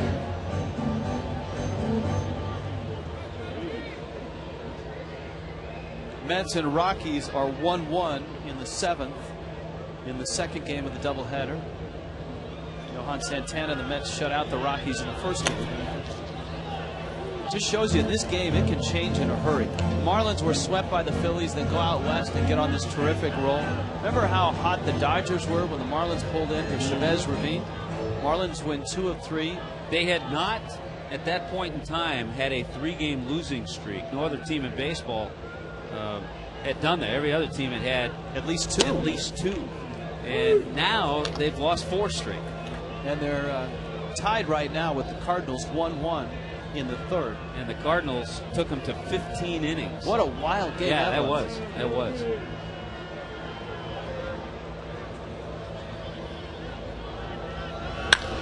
Cantu yanks that one in the gap. Left center field. McLaughlin going to get that one. Bounces up off the scoreboard. And Jorge pulls in with a double. Cantu with his 27th double. That ties him with Cody Ross for 2nd on the club. Hanley's got 29. One of the few pitches that Vasquez has gotten up, and Jorge Cantu found the gap. This one wasn't caught or chased down by McLeod. And all of a sudden, with the base runner, the tying run comes to the plate. And Hermida, with his double last time up, extended his hitting streak to 7 games.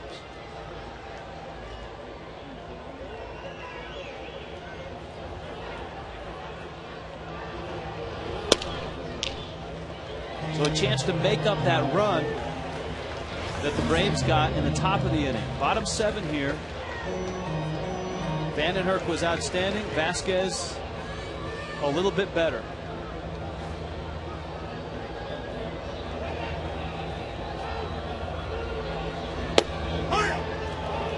Change up on the black. It's 1-1. He's used that pitch more to the left-handers. He's used it a few times to Hermida.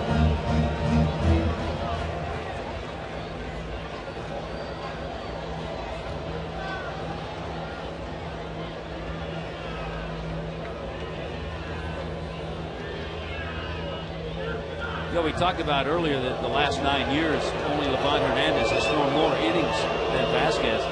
The stat that really blew me away, over the last 9 years, he's second in baseball in strikeouts. Yes. Second to Randy Johnson. And that would be a great trivia question because no one would guess Javier Vasquez is second. And I think it's because he's got the reputation of an innings eater. Now, you don't equate innings eater with strikeouts. Because a lot of times high strikeout guys don't last that deep in games. It's tough for them to get deep in games. Vasquez has been so dependable and so sturdy. Second in the National League in strikeouts coming into this one.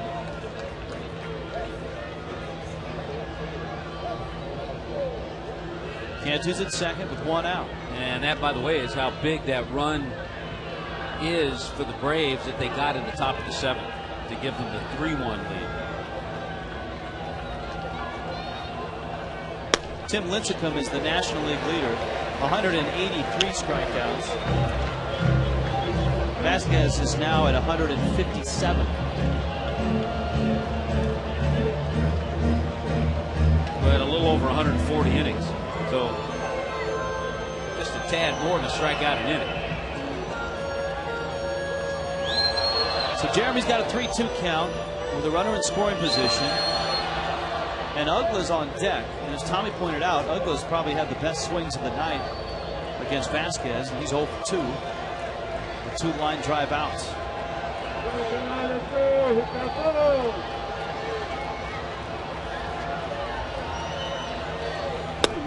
Got him. Fastball. Add another strikeout to Vasquez's column. And I think that's another reason he's been up in that strikeout list over the years because of his assortment. And I think as he's gotten more experience, he's just got more command of all of his pitches. There was a time early in his career with Montreal, he didn't have the command, certainly, that he has tonight.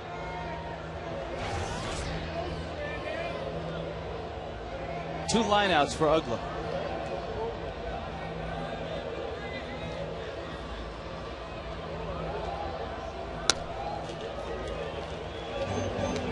If I were Vasquez, this is the guy I'd be worried about because this is the guy right now that can tie the game with one swing.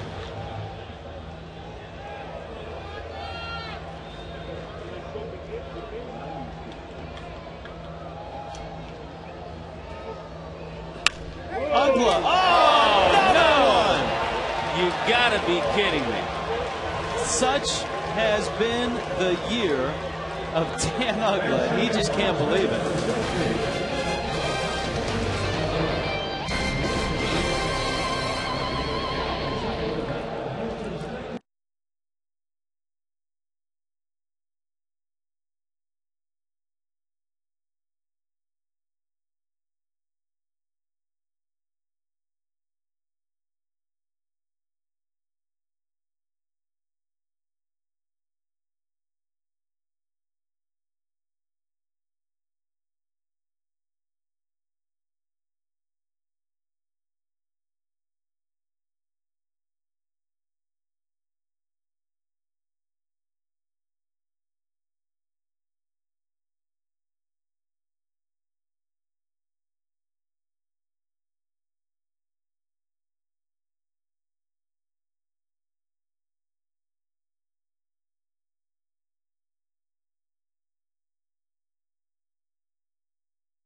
Please note that Dan Meyer has edged in front of Leo Nunez in this hotly contested hold race. Just as middle relievers keep their team in the game, you two can stay in the game with Just for Men hair color. Well, Rich, that is because Leo Nunez has been closing games.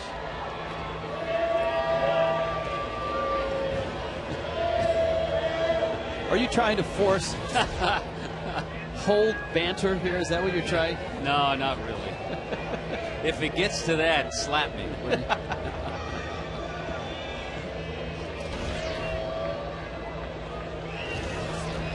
Chipper Jones. Dan Meyer's in. Jones, McCann, and Anderson are scheduled for the Braves. You know, Chipper Jones, over his career, just 2 points difference in his lifetime average from the right side and from the left side. So he's been one of the most consistent switch hitters. And there you see it. And he's a little lower than that this year because his overall average is 289, but he's about the same this year too. Do you think a guy like Chipper Jones today turned on the news and saw the news about Big Papi and Manny Ramirez? He probably did, but knowing Chipper Jones, it probably didn't bother him either. And said to himself, release all the names. Get all the names out there. Because that list where names continue to leak from Alex Rodriguez, today, Manny Ramirez. Don't lengthen it over a 12, 16-month period. This goes back to 2003. And you know the Players Association doesn't want the list out. But you know, if all the names become public, then it's one big headline. But as single names come out every month or so, it's big headline after big headline after big headline. Our producer John Sulcher just gave me a great analogy. When you pull a Band-Aid off, you don't pull it off real slowly. You rip it off. That is a good analogy. Get it done. And that was a good fastball. Third time tonight. Not too many times. Chipper Jones has struck out 3 times in the game. It's only the 49th time he struck out this year.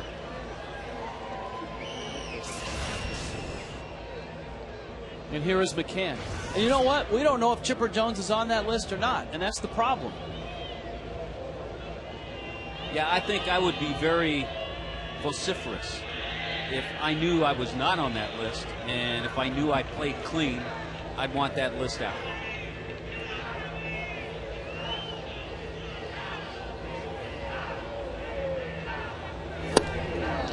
McCann swings and misses.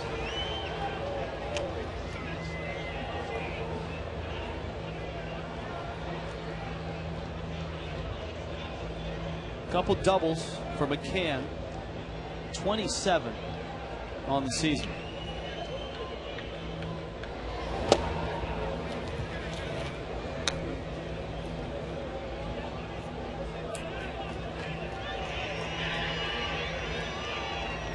Luis Ayala. Of course, it was around this time, it was a couple years ago, that the Braves made a decision to trade one of their top prospects, Jared Saltalamacchia, because they knew they had McCann, who at the time was, what, 23? And had already been an all-star a couple of times.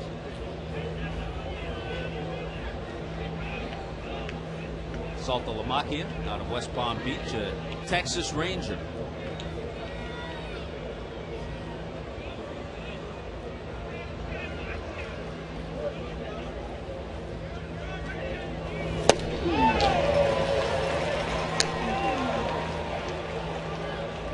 Braves, of course, would have Mark Teixeira for almost a season, right? I mean, they got him for the stretch run, and then they themselves flipped him in a trade to the Angels. Mike Gonzalez in the bullpen. That's how Casey Kochman arrived. Casey Kochman coming over. Among others. Little roller, that's Hanley with the shift on, staying in short. And Dan Meyer has a couple of outs here in the 8th. Let's rejoin our co-host tonight, Cody Ross. If you want to be here for Fish Friday tomorrow, July 31st, as we battle the Chicago Cubs at 7:10, get the Marlins all-you-can-eat seats and play Billy Bingo for a chance to win an authentic Marlins All-Star poster autographed by Hanley Ramirez and Josh Johnson. Call 1-877-MARLINS or visit marlins.com. Marlins Baseball, it's where you want to be. You know, the only other player, I'm just looking here, Rich, that came over with Kochman, a right-handed pitcher, minor leaguer by the name of Stephen Merrick. That's it for Teixeira. Line into center, and Cody Ross, our co-host, makes the catch. 1-2-3 inning for Dan Meyer. The Marlins down a couple with 2 more innings to go.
Three-game sweeps at home against the Braves. And the next time the Braves come in, I think they're in for a 4-game series. And as we've talked about, a lot of games left with the Atlanta Braves. Yeah, they come in last day of August. It's a Monday, the 31st. And then the first three days of September, 3 night games, all night games, all 4 games.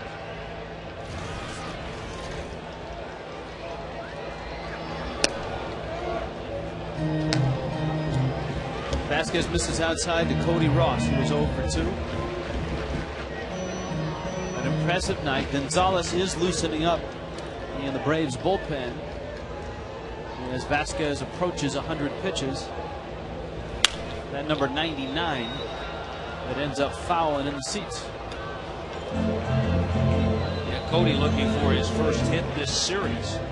Talked about his stretch, 3 for 31, go back his last 31 ABs.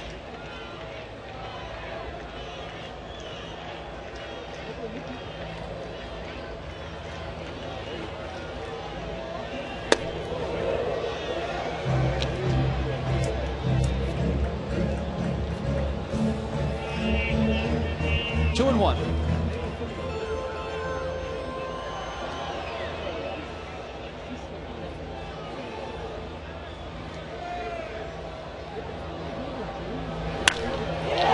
Hits a drive to center and deep. McLeod back to the wall. Gone. That'll get you out of a little stretch. It's not going so good. Number 15 for Cody. And that usually sets him on a nice little trend. So look out, Chicago Cubs. And all of a sudden, a 1-run game.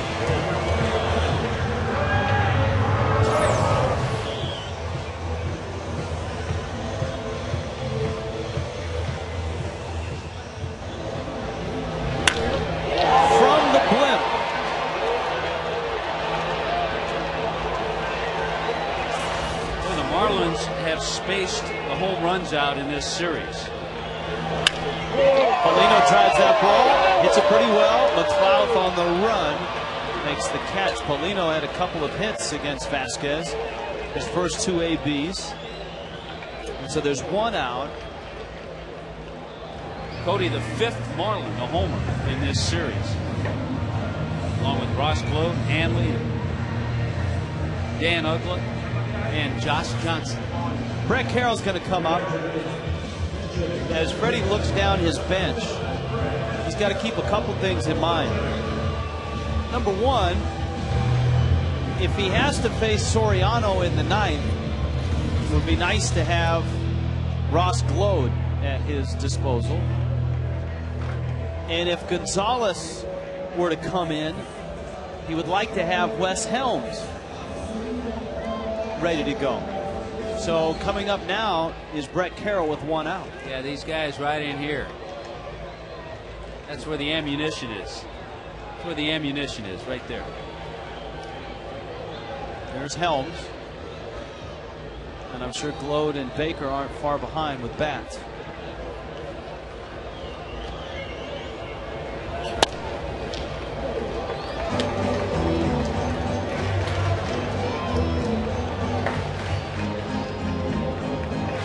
For all the innings, all the starts, all the innings for Vasquez, it's only the 12th home run he's allowed this year.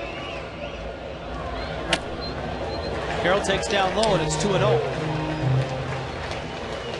Carroll's the type of guy you'd love to get on because he has very good speed and a good base runner as well. Coughlin follows. You got to sit, look, fastball. Didn't get it. That little cutter. And I'm saying that if he had the green light. He may not have. But very patient to, and that's a good pitch by Vasquez because it has the appearance of a fastball. And he's got a young, aggressive hitter at the plate. There's a strike, and it's 3-1. Now the question is, does Carroll get that pitch that he just saw? Moylan and Gonzalez in the bullpen, yeah, or does he get that cutter? Yeah, you go back to that 2-0 thinking, and that's when he got that cutter. You know, he's got so many good pitches that it takes a while to run through all the options for McCann. Even with nobody out at second base, it takes a while.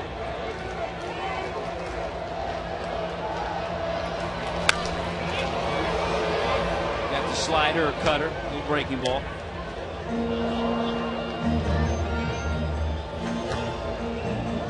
Yeah, and he can throw them all for strikes.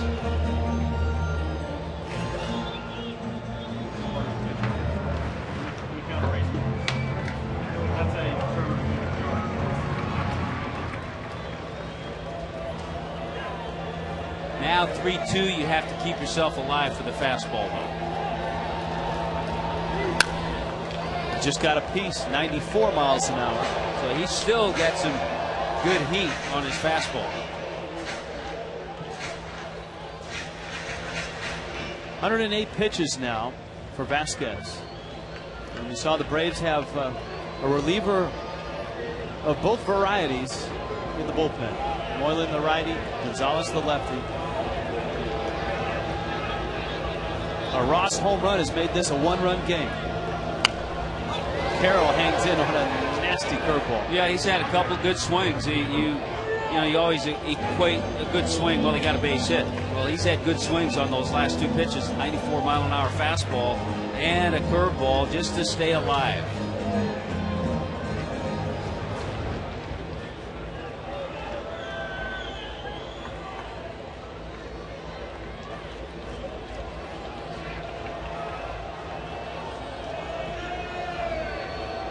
It's like he's going to get a fastball. And it's outside. He works the wall. Just terrific at bat. Well, you got a pitcher out there who's been throwing well, an assortment of pitches, and that was a great at bat by BC. Speaking of BC, BC is coming out to the mound, and he's going to go get Gonzalez. 3-2, Braves on top. Here's Armoruti, called to the pen. When you need a car, truck, or van, who you gonna call? Rudy!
.com. From high above Landshark Stadium, 3-2, Braves on top. The aerial look at Wes Helms. And a low first look at Mike Gonzalez. Well, here comes one of those bullets. Freddie saved the righty as Wes Helms against Gonzalez, who is really tough against left-handed bats. So that's why Wes is pinch hitting for Chris Coghlan. He's tough against right-handed bats too. The Marlins saw him in the first game of the series. Helms fouls it at the plate. Gonzalez in that inning struck out Brett Carroll, struck out Emilio Bonifacio, and struck out Hanley Ramirez. Mike Gonzalez was part of one of the earlier Pirate purges. He came to Atlanta. Adam LaRoche, the key figure in that deal, going to Pittsburgh. Who was no longer in Pittsburgh. Now he's not there. In Boston. 0-2. Helms drills it into left field. Another pinch hit for Helms. He and Ross Glode have been the pinch hitting dynamic duo for the Marlins. And it's just like starting pitchers, how they feed off each other. The guys in the bullpen feed off each other. Those guys coming off the bench do the same thing. So for Wes Helms, he picks up pinch hit number 11, and that ties him with Ross Glode. And a great at bat with 2 strikes is able to get the base hit off Gonzalez. All right, a big at bat for Bonifacio now.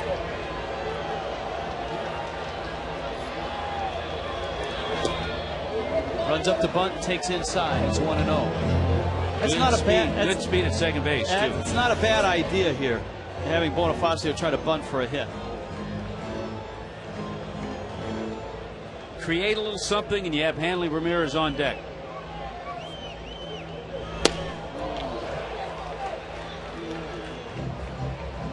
One and one. And Bonifacio has hit better, much better, against lefties. Over 300, 310 against left-handers.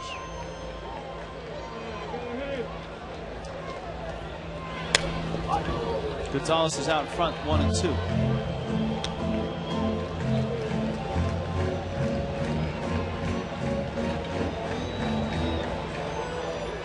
There are the splits.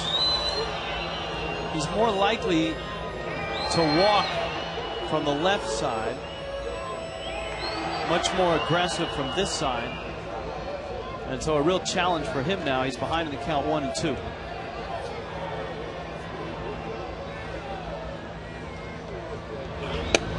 That's in. 2-2. And Bobby Cox will have to determine whether he wants Gonzalez pitching to Hanley or if he wants to go down to his bullpen with the right-hander Moylan. As we told you, Gonzalez struck Hanley out Yeah, in the first game of this series. I think he'll stay with Gonzalez. But if he is, why is Moylan still throwing? 2-2. Breaking ball, chopper to Chipper. And a foul ball. Yeah, home plate umpire Paul Emmel made that call. You could hear, I heard somebody call foul, so we're assuming it was Paul Emmel. If the fielder gets to the ball before the bag, it's the home plate umpire's call. And foul ball it was. If the ball gets past the bag, then the umpire that's on that baseline has the call.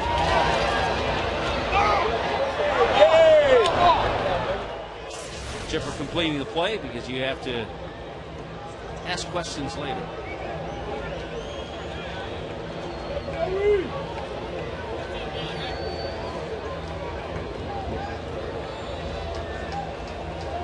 One out, one-run game. Bonifacio stays alive, and the count stays at 2-2. Marlins won the first game of this series. They did it in dramatic fashion. They lost the lead in the ninth and then got it back on the Ross Glode walk-off. Last night, Josh Johnson, a winner on the mound and a winner at the plate with a 3-run homer. 2-2 again. Just a piece. Yeah, I seen that shot of Freddie Gonzalez. Freddie will never tell you a whole lot. He's not going to expound on it, but he enjoys managing against Bobby Cox because he learned so much from Bobby Cox. Come on, Bonnie! Bonnie!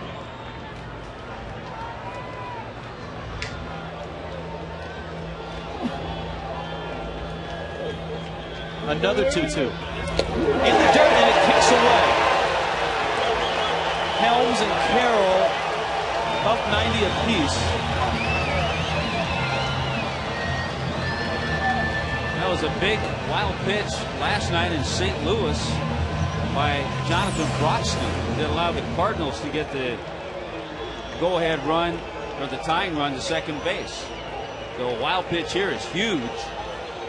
Now the infield comes in.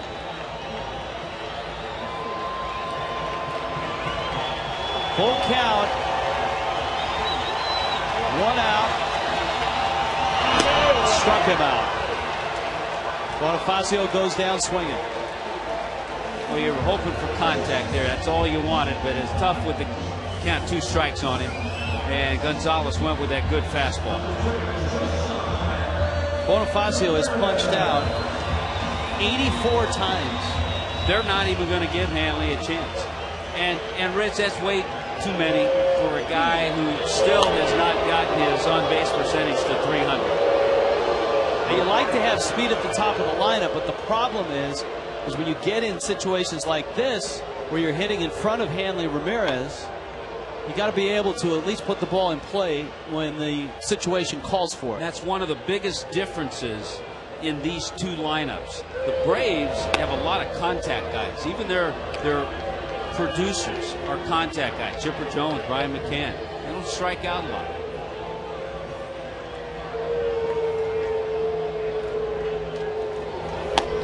Well, now the question is, does Moylan come in to face Cantu?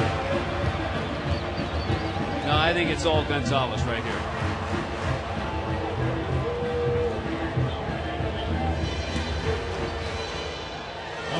Cantu has bounced out twice and doubled.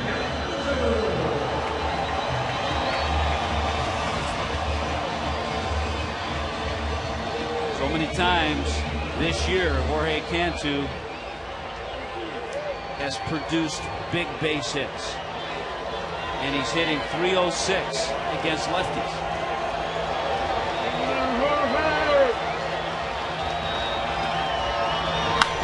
Right after the first pitch, he fouls it back. And it's 0-1. The Marlins fans need to get the same chant Yankee fans have with Jorge Posada. Hip, hip, Jorge. Cantu, 57 driven in. His double in the 7th, his first hit of this series. That's in. Gonzalez froze. Thought he had it. Carroll walked. Helms another pinch hit. A lot of pitchers try to work Cantu with good hard stuff in because he does lean.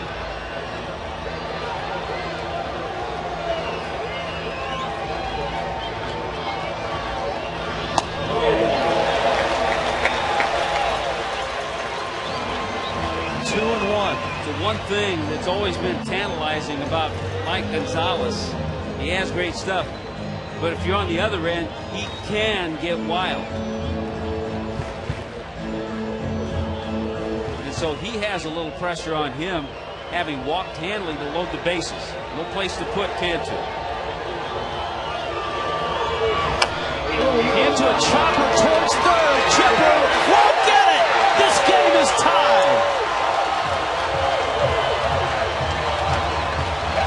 A 60-foot RBI single. Now the Marlins catch a break. They've hit some balls hard.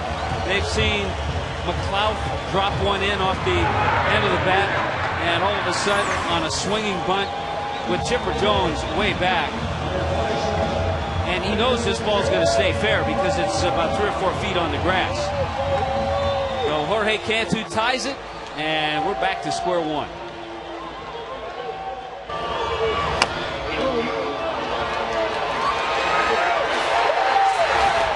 Help with good speed at third base. Now Hermida with a chance to give the Fish the lead. In the bottom of the 8th inning, the Marlins have 2 runs. The first came on a 415-foot home run by Cody Ross. Hermida watches 2 fastballs for strikes, and it's 0-2.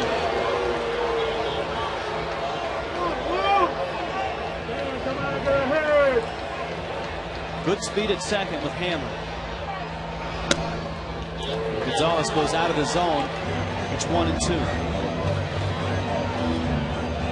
As well as Javier Vazquez pitched, he'll walk away with a no decision.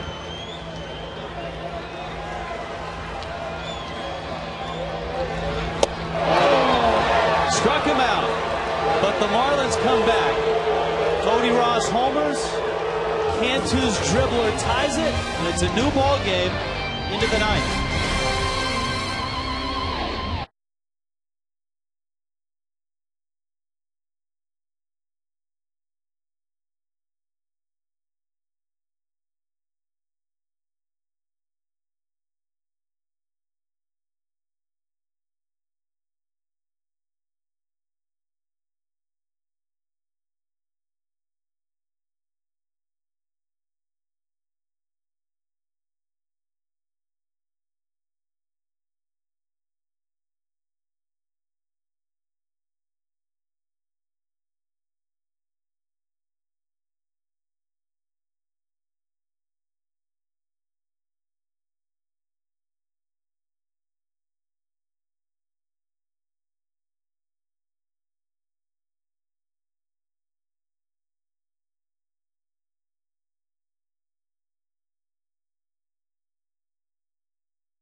Jorge Cantu's second hit of the ball game, a little dribbler, ties the game at 3 after Cody Ross went deep. Brett Carroll stays in the ball game, and he's in right. Jeremy Hermida stays in as well. He slides over to left. There's a couple things going on here for the Marlins as Donnelly comes in. The Marlins would like to stay away from a couple of pitchers tonight. Reniel Pinto has worked in 4 of the last 5. And Leo Nunez is a guy that the Marlins really aren't comfortable going back to back to back with. So Calero has worked, Meyer has worked, and here is Donnelly. And Burke Badenhop, last I checked, is still suspended. He comes off tomorrow night. Yeah, Nunez pitched in the Sunday game in L.A. and then got the Monday off, but then the Tuesday and Wednesday games against the Braves.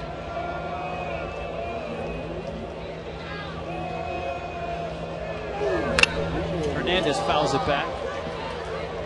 Hernandez finds himself in the ball game because Escobar got hit on the forearm by Rick Vandenhurst. Lost in all this is the fact that Vandenhurst struck out a career-high 9, gave up just 2 runs. And the only walk he issued was intentional.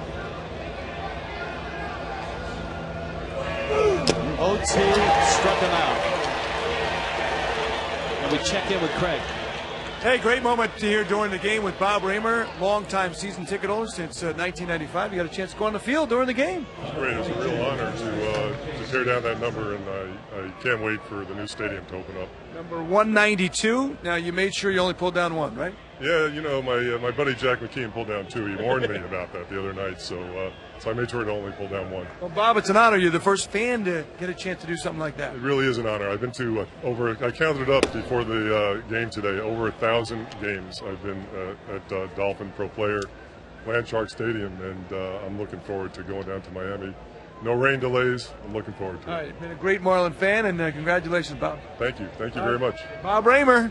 Guys, back upstairs to you. It was a fun moment for him and the franchise to see the countdown continue to 191. A variety of people will be pulling numbers off as the countdown goes on up until 2012. Yeah, in this series alone, we saw Hall of Famer Don Sutton, a radio broadcaster now with the Braves. We saw John Shambi, who pulled one down last night.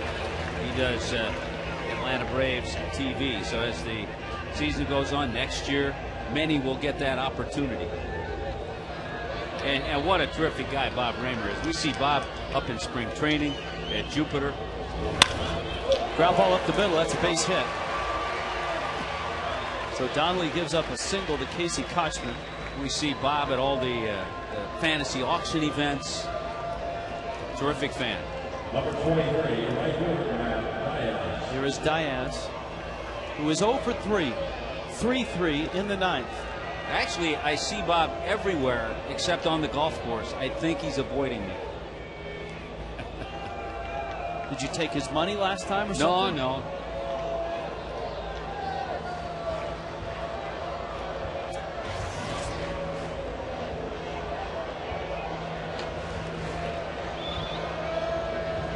Diaz in the pitcher spot.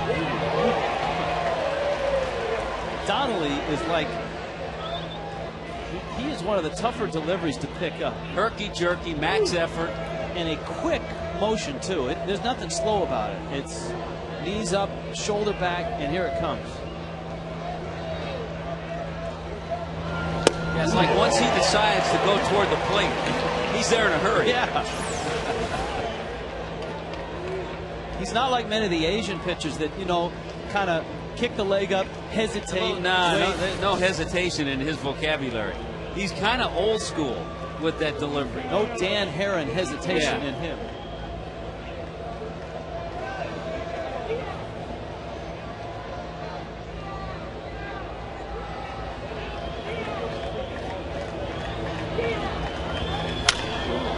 Old school is, you go back to the black and white footage. Yeah, the big, slow windup. Or sometimes the double pump. Yeah. In fact, high leg kicks. Nobody worried about stolen bases. Wasn't there a pitcher in the Angels bullpen with Donnelly? Yes. Weber? Didn't he do the bubble? One of those guys give the double pump. We'll check with Donnelly, but I think it was Ben Weber. Yeah.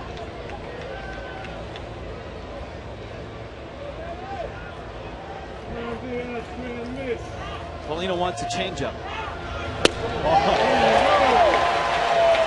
Donnelly is punched out too. I'll tell you who else used to give that double pump. Paul Bird. Paul Bird used to do that. That's just good old fastball to a good fastball hitter. And gets it by Diaz. Third time he struck out tonight. He's 0 for 4. Well, Bobby Cox is going to pull one of his pinch hitting bullets here. You know, we talked about the Braves. This shows you how good the Marlins pitching, especially Rick Vandenberg, has been tonight. But the Braves are not a team that strikes out a lot. 13 strikeouts tonight. That's a season high for them. It's a good slider there. Norton has not had a good year as a pinch hitter. This is a guy that is atop the active pinch hit leader board. He's the top guy. He is 6 for 42 as a pinch hitter. In fact, the Braves don't have anyone with more than those 6 pinch hits. And we just got through talking about the Marlins have 2 guys with 11 pinch hits. Helms and Glode.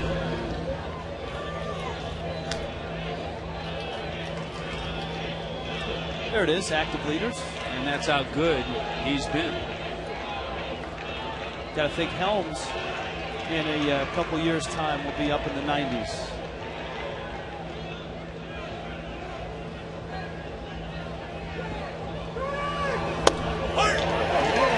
Donnelly out front 1-2. Donnelly he's thrown a lot of sliders to Norton.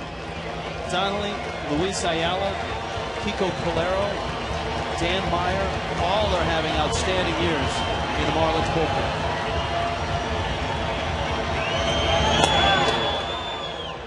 Now went with a changeup. And you have to tip your cap to the Marlins scouting department, the major league scouts that have seen these guys pitch,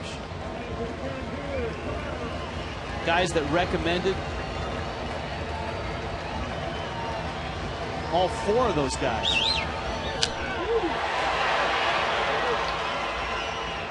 Donnelly had a variety of suitors.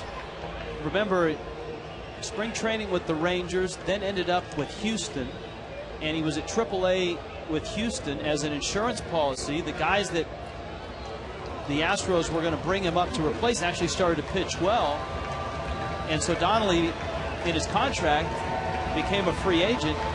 Did some research. The Marlins were one of the teams that called, and the Marlins got him. And boy, did they get quite a bargain. Brendan Donnelly punches out the side in a 3-3 game in the ninth.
What a finish. A dramatic finish for the first game of this series. This would be game 3. That would be Ross Globe. It's the bottom of the 9th again, and the Marlins and the Braves are tied 3-3. Dan Uggla, Cody Ross, Ronnie Paulino scheduled with Peter Moylan coming out of the bullpen. Uggla has hit 3 line drives and all have been caught. That one isn't. Into center field, a base hit. There's a hole for Daniel. What a night he's had with the way he swung the bat. The Marlins may have to manufacture, because Moylan, in 44 innings, 56 appearances, has not allowed a home run this year. That's just a quality swing by Dan Uggla to stay back on this submarining right-hander and take him right back up the middle.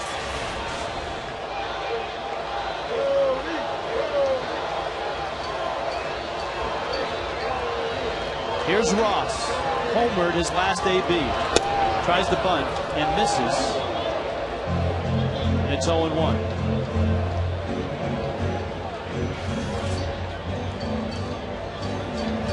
And now you wonder if the bunt will still be on this pitch. Cody taking a long look at Bo Porter down to third base. Moylan's got that frisbee slider from the submarine delivery. He squares.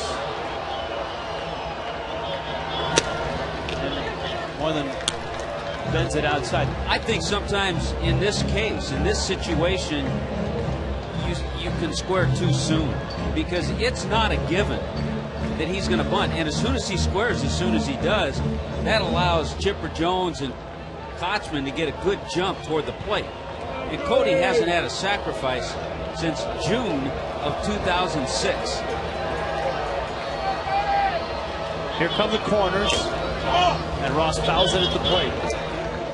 So now Cody's got 2 strikes on him. Paulino is on deck, but of course the Marlins have a couple of left-handed bats in reserve. Glode, whom we showed, and John Baker. And Josh Johnson.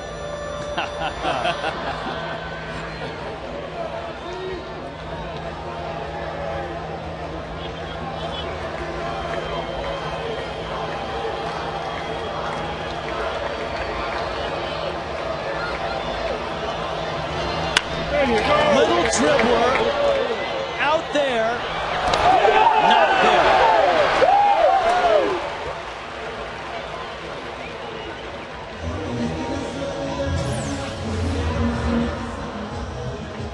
Notice how Dan Uggla kind of held back. He didn't want to get tagged by Kelly Johnson and allow him to complete a double play that way.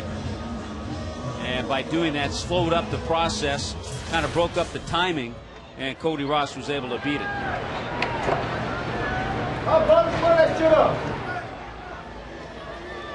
So Paulino, now Paulino against right-handers tonight, 2 for 2. And both those ABs against Vasquez, who was overpowering at times.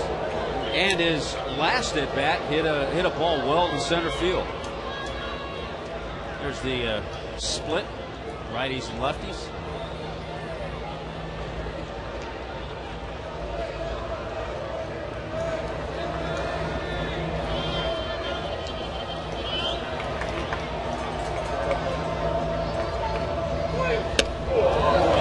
But he just swung at a pitch that was 3 feet outside. When you haven't seen a whole lot of righties, this guy's tough. Peter Moylan. There's no way to simulate this in batting practice. You can't even put the pitching machine at this angle if you wanted to go that route.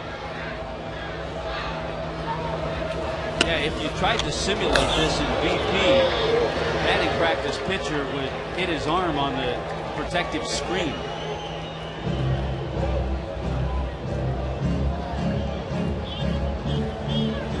Bobby Cox has a lefty ready.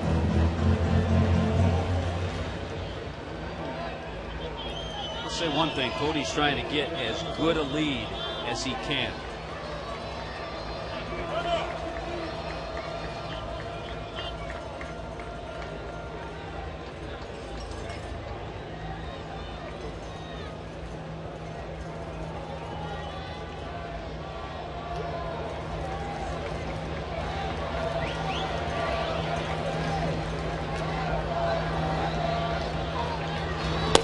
That's outside, and it's 2-1. You've got Brett Carroll on deck.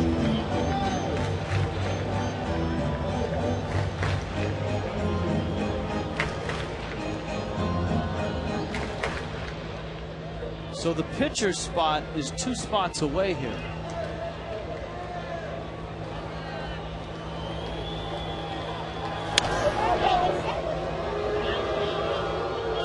Yeah, the pitcher spot top of the order.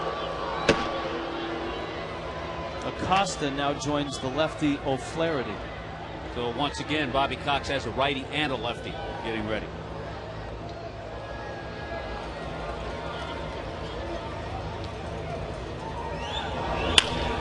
Foul ball dropped by Johnson, thrown away by Johnson. Everybody is safe. Wow, that is a routine double play. With Ronnie Paulino, the runner, all Kelly Johnson has to do is get it close to the feed to the shortstop, Hernandez. Little bobble, even with the bobble, he rushes it, takes Hernandez off the bag, he almost throws it away, and everybody's safe.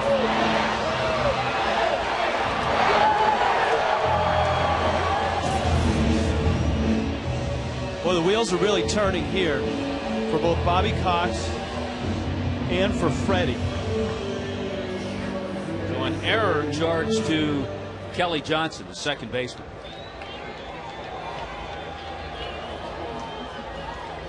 Brett Carroll comes to the plate in a huge spot. He had an outstanding at bat and walked.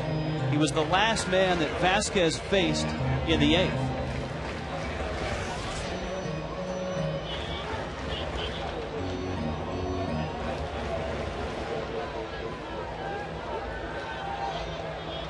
First and second in the 9th, tied at 3.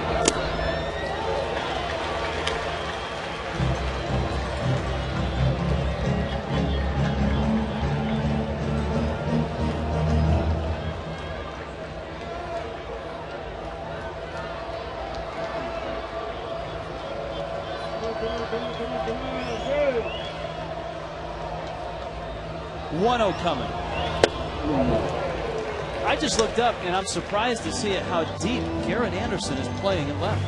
You can barely see him, but he is there. I mean, he's got to be in a position to throw a guy out at the plate, doesn't he? If there's a base hit into left field with Cody Ross running, he's not going to throw him out.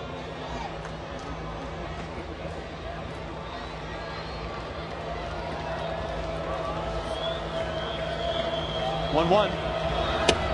It's outside. I think the at-bat in the 8th inning when Brett Carroll pinch hit and ended up drawing the walk off Javier Vasquez. That was the last batter Vasquez faced. I think that really helped. I mean, he had a good at-bat. He fouled off some tough pitches. Do you think that has given Freddie enough confidence to give him this at-bat rather than pinch hit now with either Baker or Globe? I think so, and I think we saw that early in the year as he started to have good at-bats. He got more playing time, and he got confidence, and Freddie got confidence in him. Well, there is Glode. The pitcher spot is up next.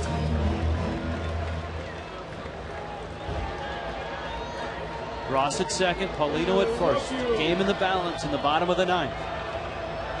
3-1 coming. Broken bat.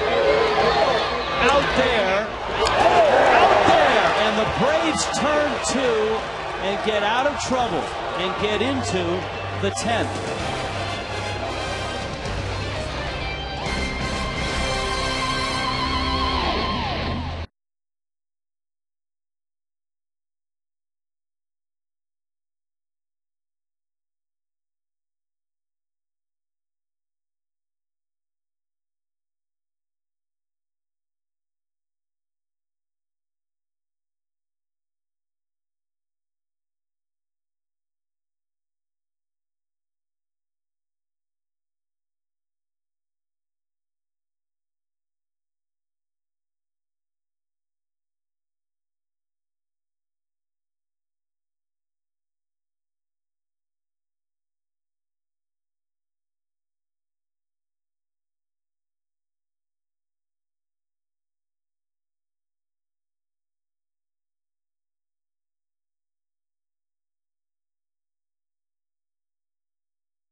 Kenshin Kawakami, our Geico quote of the night. Giving up a homer with 2 outs to the pitcher isn't just disappointing, it's pathetic. That's a pretty good Geico quote for a guy in his first year coming over from Japan. I wonder how you say pathetic in Japanese. Do you think that was translated, or did he give us that Geico quote verbatim? I believe it was translated.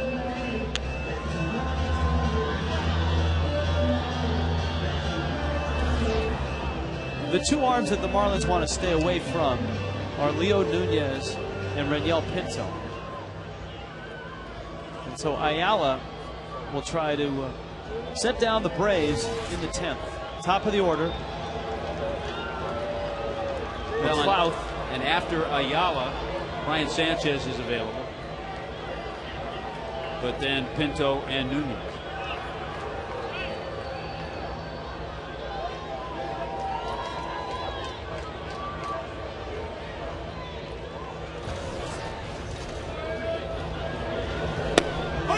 Boy, that could be a real issue. If this game gets into the 12th or the 13th, the Marlins would undoubtedly have to bring Sanchez in and ask him to go as long as he could. Yes. Because they don't have Badenhop. And they want to stay away from Pinto and Nunez. Ryan Sanchez could be the Burke Badenhop for tonight. Yeah, I think he knows that. In an emergency, maybe Nunez, maybe Pinto. 0-2. Smacked into right field. Over for it is Carroll. Picks it up. McLeod is aboard in a stolen base threat as he singles to lead off the 10th. Number 2, second baseman, Kelly Johnson.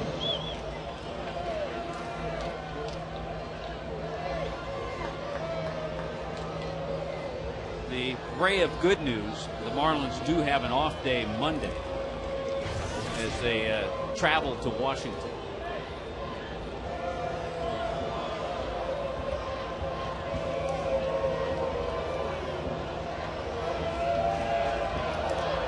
A lot of options for Bobby Cox here. Speed at first, good base runner, Kelly Johnson, the hitter.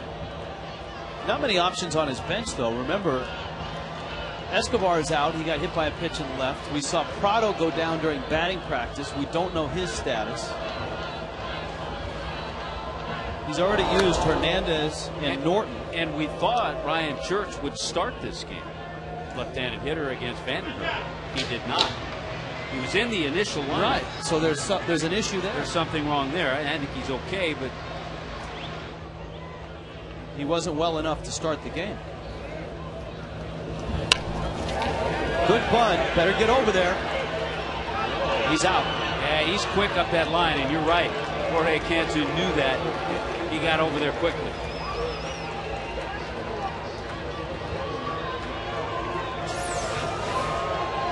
Oh, this is a great look from the Goodyear blimp. As soon as Cantu got in that position, he knew he had to pick it cleanly and then get over and make the tag on Johnson.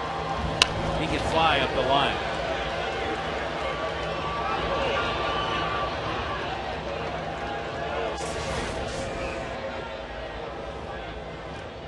You've got 3 really good bats from this side of the plate lined up now. Chipper, we're going to eliminate Chipper and walk him.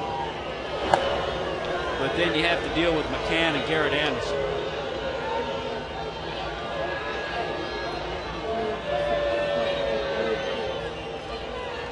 You know, and this is the part of the lineup where you would insert Pinto. Yeah, with the switch hitting Chipper and the 2 lefties. Freddie saw enough of big hits from Chipper Jones when he was coaching third base for Bobby Cox.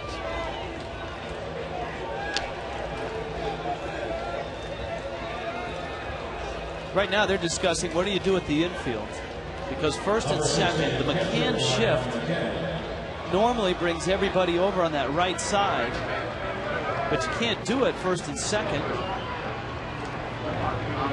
Mark Wiley coming out. McCann is second on their club in grounding into double plays. So if Ayala can get a ground ball and get it toward an infielder, the Marlins have a chance to get out of this inning.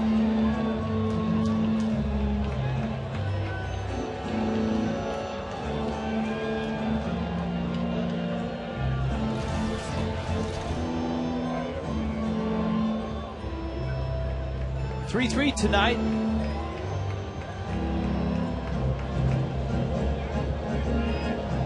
Luis Ayala is the fourth out of the bullpen after Vandenhert went 6 very good innings.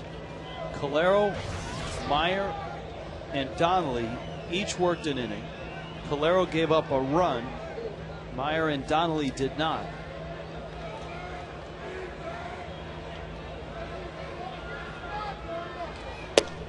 So it's on here now. Ayala against McCann. Boy, he's trying to stay 2 seamers down and away.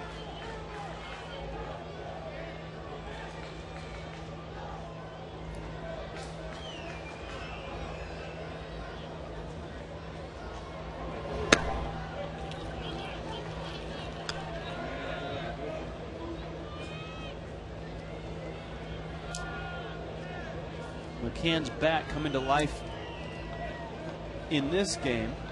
Hitless in the first 2 games of the series. As Tommy noted, hitless against the Marlins all year until tonight. Ooh. Yeah, his double in the second inning made him 1 for 17 this year against the Marlins. Where, in fact, overall in his career, he's hit the Marlins pretty well. I think everybody was looking away on that, including Paul Emmel.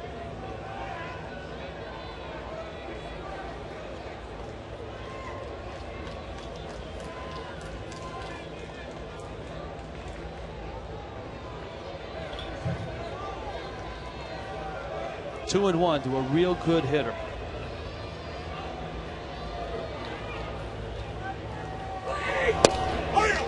Yeah, he caught the corner. It's 2-2. Stayed right there. Well, he came in and surprised McCann and surprised Emmel, as you pointed out. Let's see which side of the plate he works on 2-2. Braves have good speed at second in McLeod.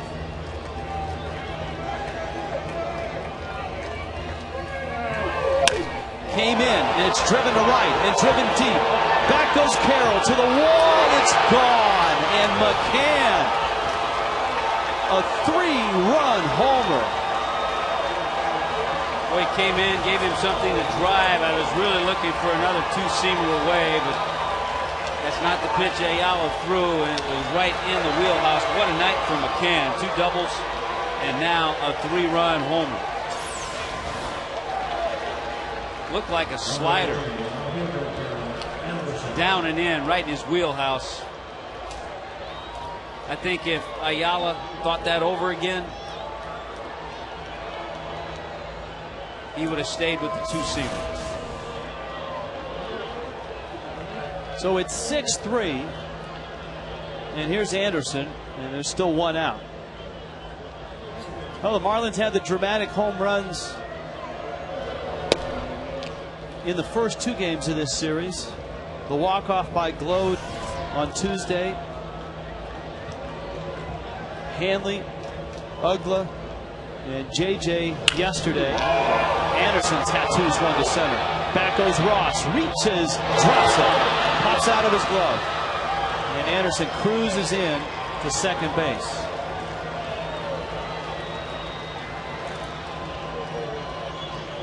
Cody had to go a ways to get there, but he got there. Yeah, and we're so spoiled. He reached up a little bit too high. The ball got him on the heel. We're so spoiled in seeing Cody pull those down time and time again. That will be a base hit. Not an easy play, but a play we've seen Cody make.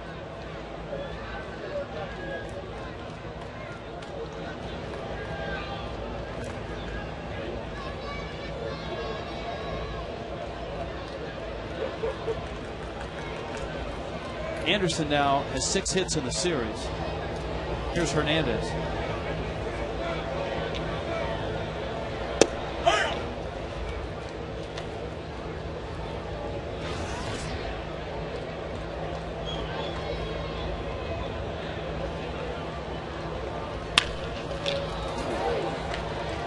Ayala has it, flips on over to first. 2 outs. The best situations for Luis Ayala are against a lot of right-handed hitters. But as you pointed out, with certain guys that Freddie wants to stay away from tonight, instead of seeing a Renel Pinto tonight in this situation, Ayala had to come in and work to some tough left-handers.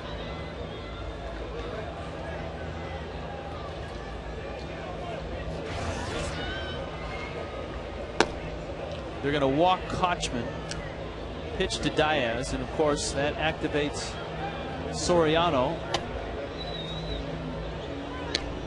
who had been on a great roll until the Marlins tagged him with a blown save and a loss on the Glode walk-off. Well, the Marlins had their opportunity too in the bottom of the 9th inning. Moylan facing Brett Carroll. 3-1 pitch. I know BC was looking for a fastball, but it was in on his hands, broke his bat, and Chipper Jones on the ground ball turned it into a double play. Number 23, right fielder Matt Diaz. Diaz shoots one down the line, twisting, foul.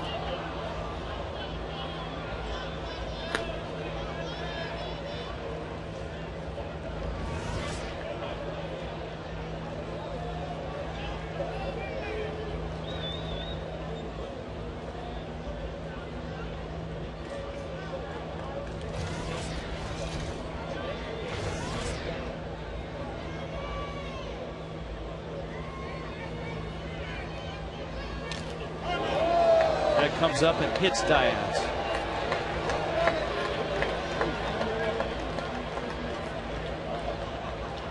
So the bags are loaded. You know,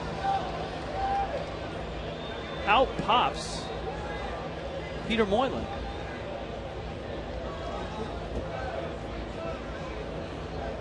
Even though at this point it's a save situation, Number 58, pitcher Peter Moylan.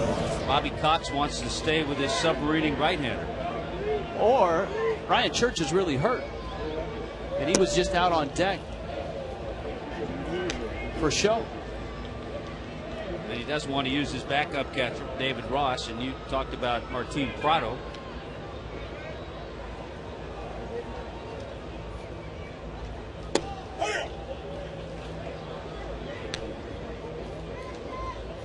One to one. Yeah, I have to think Soriano's coming in the game. Yes. He's down there throwing.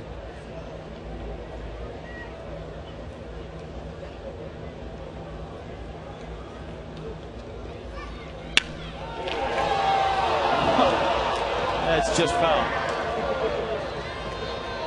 Then again, Bobby Cox has managed a whole lot longer than we have. 28th year as a major league manager. Moylan just missed by a bit. Didn't have a bad swing.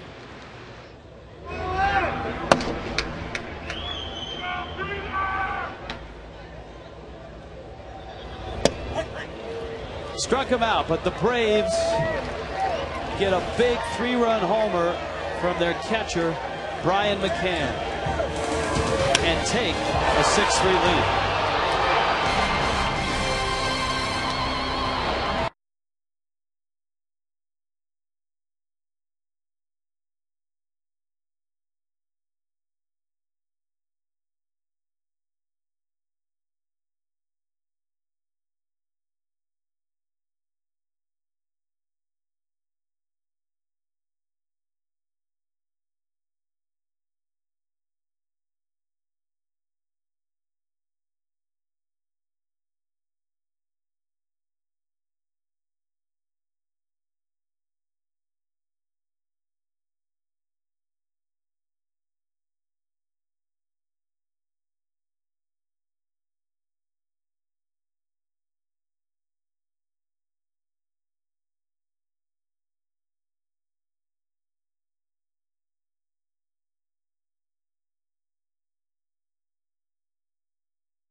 Well, last night, Brian McCann got the early exit when he was tossed out of the game. He has stuck around into extra innings. And a 3-run homer has given this guy a very soft landing for a save opportunity. And these two meet again. Soriano and Glode. A little different intensity in this at bat right here, but still Ross Glode knows he's going to try to get on base. Oh, it is the top of the order, so it's Glode that leads off, then Bonifacio, then Hanley, then Cantu.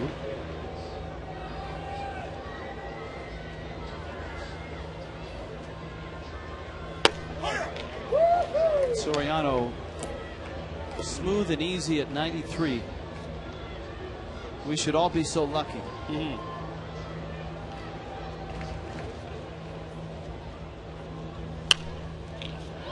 Glode fouls it off. It's 2-2.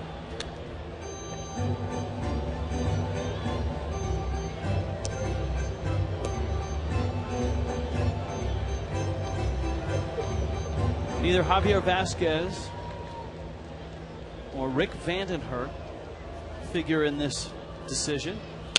Breaking ball, Glode rolls it. Whoa! Getting turned around is Kochman, and Glode beats it out. Casey Kochman is a Gold Glove caliber first baseman, but he badly misplayed that ball.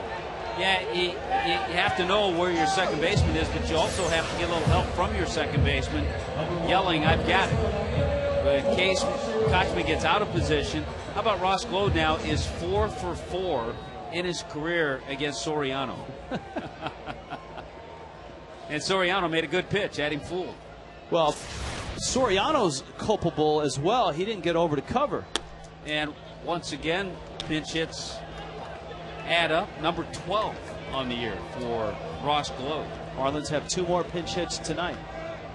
Helms had 1, and Glode has 1. Need another base runner, though. This is not a good matchup for Bonifacio. It's not a good matchup for a lot of hitters, but Bonifacio against a guy that throws as hard as Soriano, that can elevate the fastball.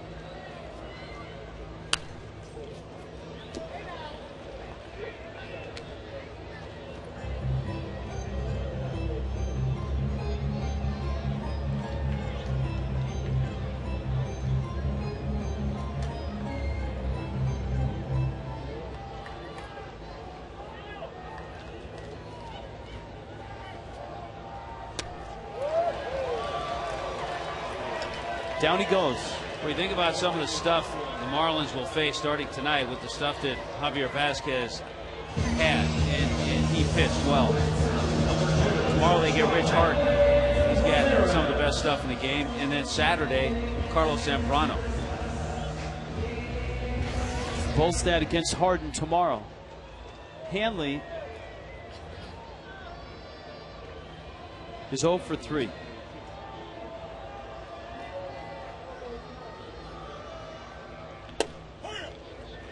Hanley with a 10-game hitting streak on the line, but also trying to keep things going in this inning.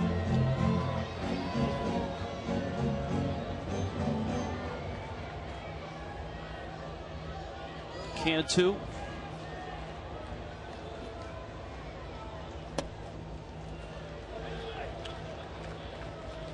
Soriano misses down low. Soriano is having such a good year. Opposing hitters hitting just 160 against him. The home run by Glode the other night was only the second homer he's given up.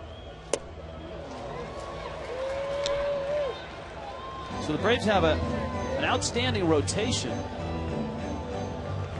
And now that Soriano is healthy, a lights-out closer. Most nights, lights out.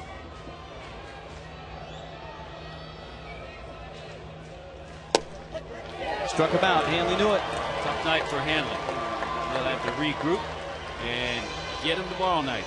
Third time that Hanley has struck out. There's been a lot of strikeouts in this game. The Marlins have struck out 12 times. The Braves have set a season high. They've struck out 15 times tonight. The Braves are going to walk away from this game feeling pretty good about winning it, and they're an out away from doing that. Setting a season high and striking out 15 times. Especially after they almost lost it in the bottom of the ninth. Marlins had first and second and a 3-1 count on Brett Carroll. Moylan busted him in with a fastball, broke his bat, and got a double play.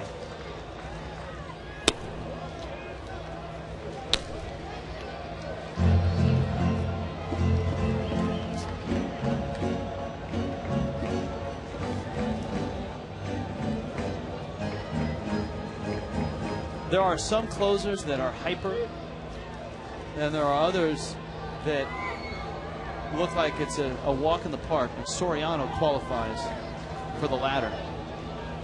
I mean, he doesn't look too flustered. Yeah, look at how easy that 95-mile-an-hour fastball was.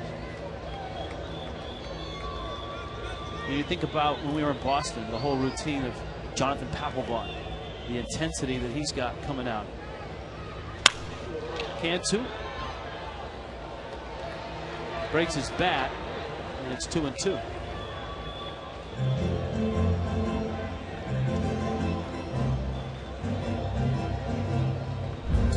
Our Prestige Audi moment brought to you by Prestige Audi. 2 minutes south of Aventura Mall, 1-866-7 My Audi today. Brian McCann's 3-run homer in the 10th. The difference, and the Marlins down to their last strike.